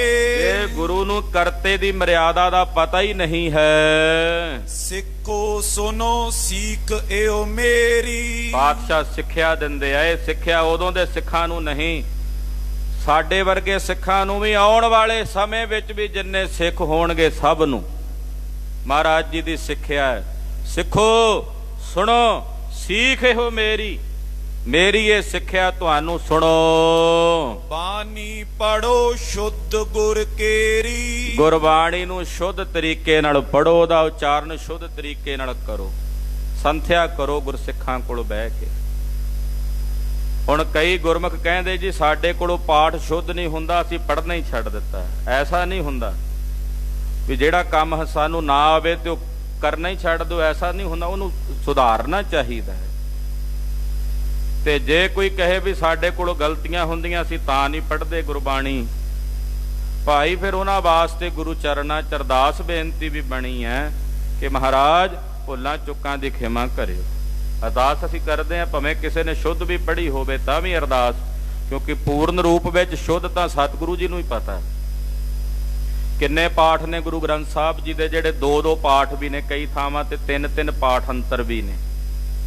ਹੁਣ ਲੜੀਵਾਰ ਸਰੂਪ ਹੁੰਦੇ ਸਨ ਪੁਰਾਣੇ, ਹੁਣ ਪਦ ਛੇਦ ਕੀਤੇ, ਉਹਦੇ ਵਿੱਚ ਸਤਿਗੁਰੂ ਸਿੱਖ ਕੇ ਬੰਧਨ ਕਾਟੈ ਵੀ ਹੈ, ਤੋ ਇਸ ਪ੍ਰਕਾਰ ਨਾਲ ਬੰਧ ਨਾ ਵੀ ਹੈ, ਤੋ ਇਸ ਪ੍ਰਕਾਰ 2 ਪਾਠ ਵੀ ਹੋ ਜਾਂਦੇ। ਚੌਪਈ ਸਾਹਿਬ 'ਚ ਤੁਸੀਂ ਪੜ੍ਹਦੇ ਹੋ, ਜਾਪ ਸਾਹਿਬ ਵਿੱਚ ਜਦੋਂ ਪੜ੍ਹਦੇ ਹੋ, ਸਾਹੇ ਸਹਾਣ ਗਣੀਜੈ, ਸਾਹੋ ਸਹਾਣ ਗਣੀਜੈ, ਸਾਹਾ ਸਹਾਣ ਗਣੀਜੈ, ਏਦਾਂ 3 ਪਾਠ ਅੰਤਰ ਨੇ। ਇਸ ਕਰਕੇ ਗੁਰੂ ਸਾਹਿਬ ਜੀ ਜਾਣਦੇ ਹਨ ਗੁਰੂ ਕੀ ਮਿਤ ਮਰਿਆਦਾ। ਅੱਖਰ ਵੱਧ ਘੱਟ ਭੁੱਲ ਚੁੱਕ ਦੀ ਮਾਫੀ ਅਸੀਂ ਬਾਅਦ ਵਿੱਚ ਗੁਰੂ ਸਾਹਿਬ ਕੋਲੋਂ ਮੰਗ ਹੀ ਲੈਂਦੇ ਹਾਂ, ਪਰ ਸਿੱਖਿਆ ਇਹ ਹੈ ਕਿ ਗੁਰਬਾਣੀ ਦੀ ਸੰਥਿਆ ਲੈ ਕੇ ਸਹੀ ਢੰਗ ਨਾਲ ਸ਼ੁੱਧ ਉਚਾਰਨ ਗੁਰਸਿੱਖ ਨੂੰ ਕਰਨਾ ਚਾਹੀਦਾ। ਐਸਾ ਨਹੀਂ ਕਿ ਪਾਠੀ ਸਿੰਘਾਂ ਨੇ ਪਾਠ ਕਰਨਾ ਉਹੀ ਸੰਥਿਆ ਲੈਣ। ਸੰਥਿਆ ਤਾਂ ਹਰ ਇੱਕ ਗੁਰਸਿੱਖ ਨੂੰ ਲੈਣੀ ਚਾਹੀਦੀ ਹੈ ਗੁਰੂ ਗ੍ਰੰਥ ਸਾਹਿਬ ਜੀ ਦੀ ਬਾਣੀ ਦੀ। ਤੋ ਗੁਰਬਾਣੀ ਨੂੰ ਸ਼ੁੱਧ ਪੜ੍ਹਨ ਵਾਸਤੇ ਉਮਰ ਦਾ ਵੀ ਕੋਈ ਨਹੀਂ ਹੈ ਵੀ ਕਿ ਮੇਰੀ ਹੁਣ ਉਮਰ ਹੋ ਗਈ ਹੁਣ ਮੈਂ ਕੀ, ਐਸਾ ਨਹੀਂ। ਮੈਂ ਐਸੇ ਗੁਰਸਿੱਖਾਂ ਦੇ ਦਰਸ਼ਨ ਕੀਤੇ 80-80 ਸਾਲ ਦੀ ਉਮਰ ਦੇ ਵਿੱਚ ਵੀ, ਜਿਨ੍ਹਾਂ ਨੇ ਚੰਡੀ ਦੀ ਵਾਰ ਦੀ ਬਾਣੀ ਜ਼ੁਬਾਨੀ ਚੇਤੇ ਕੀਤੀ। ਜਿਸ ਉਮਰ ਦੇ ਵਿੱਚ ਆਪਣਾ ਨਾਮ ਵੀ ਭੁੱਲ ਜਾਂਦਾ, ਉਸ ਉਮਰ 'ਚ ਗੁਰਸਿੱਖ ਗੁਰਬਾਣੀ ਯਾਦ ਕਰਦੇ ਮੈਂ ਵੇਖੇ ਨੇ, ਦਰਸ਼ਨ ਕੀਤੇ। ਸ਼ੌਂਕ ਹੋਣਾ ਚਾਹੀਦਾ, ਚਾਓ ਹੋਣਾ ਚਾਹੀਦਾ। ਸਮਾਂ ਲੱਗਦਾ ਹੈ। ਅਸੀਂ ਕਹਿੰਦੇ ਬਣੀ ਬਣਾਈ ਥਾਲ ਦੇ ਵਿੱਚ ਪਾਈ ਹੋਵੇ ਰੋਟੀ, ਕਈ ਵਾਰੀ ਕਈ ਸੰਥਿਆ ਕਰਨ ਆ ਜਾਂਦੇ ਆ ਸਿੰਘ, ਉਹ ਕਹਿੰਦੇ ਜੀ ਕਿੰਨੇ ਕੁ ਚਿਰ 'ਚ ਕਰਾ ਦਿਓਗੇ ਸੰਥਿਆ? ਮੈਂ ਕਿਹਾ 6 ਮਹੀਨੇ ਤਾਂ ਸੱਜਣਾ ਕਾਇਦੇ ਤੇ ਹੀ ਲਾਉਣੇ ਪੈਣੇ ਆ ਪਹਿਲਾਂ। ਜੇ ਤਾਂ ਸ਼ੌਂਕ ਵਾਲਾ ਹੋਵੇ ਉਹ ਕਹਿੰਦਾ ਕੋਈ ਨਹੀਂ 6 ਮਹੀਨੇ ਕਾਇਦੇ ਤੇ। ਜੇ ਹੁੰਦੇ ਕਈ ਉਡਨ ਤੰਤਰ ਜੇ, ਉਹ ਛੇਤੀ ਛੇਤੀ ਵੀ ਬਣਿਆ ਬਣਾਇਆ ਸਾਰਾ ਕੁਝ ਮਿਲ ਜੇ 6 ਮਹੀਨਿਆਂ 'ਚ, ਤੇ ਸਾਨੂੰ ਸਾਰਾ ਗੁਰੂ ਗ੍ਰੰਥ ਸਾਹਿਬ ਸੰਥਿਆ ਕਰਾਓ, ਉਹ ਫਿਰ ਸੰਥਿਆ ਨਹੀਂ ਕਰਦੇ, ਉਹ ਫਿਰ ਫਾਰਮੈਲਿਟੀ ਜਿਹੜੀ ਉਹ ਇੱਕ ਪੂਰੀ ਕਰਦੇ। ਜਿਹਨੂੰ ਸ਼ੌਂਕ ਹੁੰਦਾ ਫਿਰ ਉਹ ਪੜ੍ਹਦਾ ਹੈ। 25-25 ਵਾਰ ਗੁਰਬਾਣੀ ਦੀ ਸੰਥਿਆ ਲੈ ਕੇ 25-25 ਵਾਰ ਉਹਨੂੰ ਪਕਾਉਣਾ, 2 ਅੰਗ 4 ਅੰਗ 5 ਅੰਗ ਲੈ ਕੇ ਸੰਥਿਆ ਦੇ, ਫਿਰ 25-25 ਵਾਰ ਉਹਨਾਂ ਨੂੰ ਪੜ੍ਹਨਾ। ਨਾਲੇ ਲੜੀਵਾਰ ਸਰੂਪ ਦੇ ਉੱਤੇ ਸੰਥਿਆ ਹੁੰਦੀ ਸੀ ਪੁਰਾਣੇ ਵੇਲਿਆਂ। ਇਹ ਜਿਹੜੇ ਪਦਛੇਦ ਸਰੂਪ ਨੇ ਤਾਂ ਥੋੜਾ ਸਮਾਂ ਪਹਿਲਾਂ ਆਏ ਹਨ। ਮਹਾਰਾਜ ਜੀ ਦੇ ਤਖਤਾਂ ਦੇ ਉੱਤੇ ਜਿਹੜੇ ਪ੍ਰਕਾਸ਼ ਹੁੰਦੇ ਆ ਉਹ ਲੜੀਵਾਰ ਸਰੂਪ ਮਹਾਰਾਜ ਜੀ ਦੇ ਸਾਹਮਣੇ ਪ੍ਰਕਾਸ਼ਮਾਨ ਹਨ। ਸ਼੍ਰੋਮਣੀ ਗੁਰਦੁਆਰਾ ਪ੍ਰਬੰਧਕ ਕਮੇਟੀ ਦਾ ਬਕਾਇਦਾ ਮਤਾ ਹੈ ਕਿ ਜਿਹੜੇ ਮੁੱਖ ਪ੍ਰਕਾਸ਼ ਨੇ ਉਹ ਲੜੀਵਾਰ ਸਰੂਪ ਦੇ ਹੀ ਹੋਣੇ ਚਾਹੀਦੇ ਹਨ। ਤੋ ਇਹਦੇ ਨਾਲ ਸੰਗਤ ਉਹਦੇ ਜੇ ਲੜੀਵਾਰ ਸਰੂਪ ਹੋਣਗੇ ਅਭਿਆਸ ਕਰ ਲੈਣ। ਐਸਾ ਨਹੀਂ ਕਿ ਪਦਛੇਦ ਸਰੂਪ ਪ੍ਰਵਾਨ ਨਹੀਂ ਹਨ, ਉਹ ਵੀ ਪ੍ਰਵਾਨ ਨੇ ਗੁਰੂ ਚਰਨਾਂ 'ਚ, ਪਰ ਉਹਦੇ ਤੇ ਅਭਿਆਸ ਨਹੀਂ ਕਰਦੇ। ਫਿਰ ਲੜੀਵਾਰ ਦੇ ਬਹਾਨੇ ਅਭਿਆਸ ਹੋ ਜਾਂਦਾ, ਸੰਥਿਆ ਕਰਕੇ ਪੜ੍ਹਨਗੇ।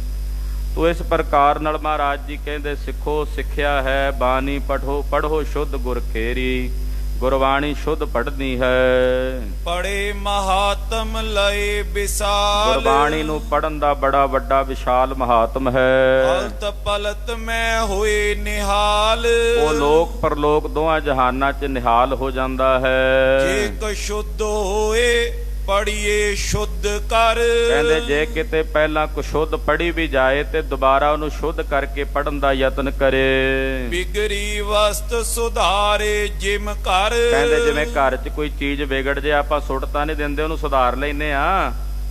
ਵੀ ਜੇ ਮੰਨ ਲਓ ਗੁਰਬਾਣੀ ਸਾਡੇ ਕੋਲੋਂ ਕੁਸ਼ੁੱਧ ਪੜ੍ਹੀ ਗਈ ਆ, ਯਤਨ ਕਰਨਾ ਚਾਹੀਦਾ ਉਹਨੂੰ ਸ਼ੁੱਧ ਪੜ੍ਹੀਏ। ਫਿਰ ਅਰਦਾਸ ਕਰ ਲੈਣੀ ਚਾਹੀਦੀ ਆ, ਮਹਾਰਾਜ ਭੁੱਲਾਂ ਚੁੱਕਾਂ ਦੀ ਖਿਮਾ ਕਰ ਦਿਓ। ਤੋ ਇਸ ਪ੍ਰਕਾਰ ਨਾਲ ਗਰੀਬ ਨਵਾਜ ਸਾਹਿਬ ਸੱਚੇ ਪਾਤਸ਼ਾਹ ਜੀ ਮਹਾਰਾਜ ਜੀ ਅੱਗੇ 5 ਪ੍ਰਕਾਰ ਦੀ ਸਿੱਖੀ ਦੱਸ ਰਹੇ ਨੇ ਕਿ ਸਿੱਖੀ 5 ਤਰ੍ਹਾਂ ਦੀ ਹੈ। ਉਹ 5 ਤਰ੍ਹਾਂ ਦੀ ਸਿੱਖੀ ਕਿਹੜੀ ਹੈ? ਸਿੱਖੀ 5 ਪ੍ਰਕਾਰ ਕੀ, 5 ਪ੍ਰਕਾਰ ਦੀ ਜਿਹੜੀ ਸਿੱਖੀ ਹੈ ਉਹ ਦੱਸਣਗੇ ਵੀ ਹਿਰਸ ਦੀ ਹੈ, ਦੇਖਾ ਦੇਖੀ ਦੀ ਹੈ, ਭਾਵ ਦੀ ਹੈ, ਪ੍ਰੇਮ ਦੀ ਹੈ, ਹਿਰਸ ਦੀ ਹੈ। ਉਹ 5 ਪ੍ਰਕਾਰ ਦੀ ਸਿੱਖੀ ਦਾ ਜ਼ਿਕਰ ਆਪਾਂ ਕੱਲ ਦੇ ਪ੍ਰਕਰਣਾਂ ਵਿੱਚ ਸਰਵਣ ਕਰਾਂਗੇ। ਗੁਰੂ ਪਾਤਸ਼ਾਹ ਜੀ ਦਾ ਇਤਿਹਾਸ ਕਥਨ ਕਰਦਿਆਂ ਇੱਕ ਨਹੀਂ ਅਨੇਕਾਂ ਪ੍ਰਕਾਰ ਦੀਆਂ ਭੁੱਲਾਂ ਚੁੱਕਾਂ ਹੋ ਜਾਂਦੀਆਂ ਨੇ। ਆਪ ਸਾਰੀ ਸੰਗਤ ਸਤਿਗੁਰੂ ਜੀ ਬਖਸ਼ਣ ਯੋਗ ਹੋ ਖਿਮਾ ਕਰ ਦੇਣਾ। ਵਾਹਿਗੁਰੂ ਵਾਹਿਗੁਰੂ ਵਾਹਿਗੁਰੂ ਵਾਹਿਗੁਰੂ।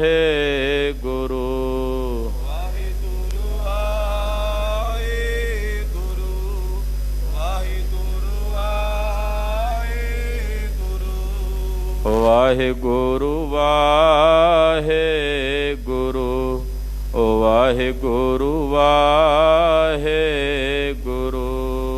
ਵਾਹਿਗੁਰੂ ਵਾਹਿਗੁਰੂ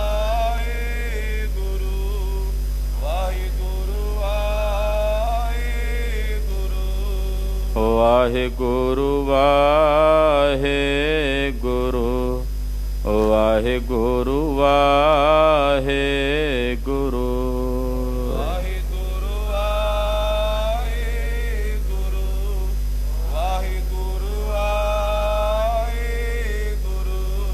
हे अच्युत हे पार ब्रह्म अविनाशी अविनाश। हे पुरन हे सर्वमय। पंजन गुणतास। हे संगी हे निरंकार। हे निर्गुण सब टेक। हे गोबिंद हे गुण निधान।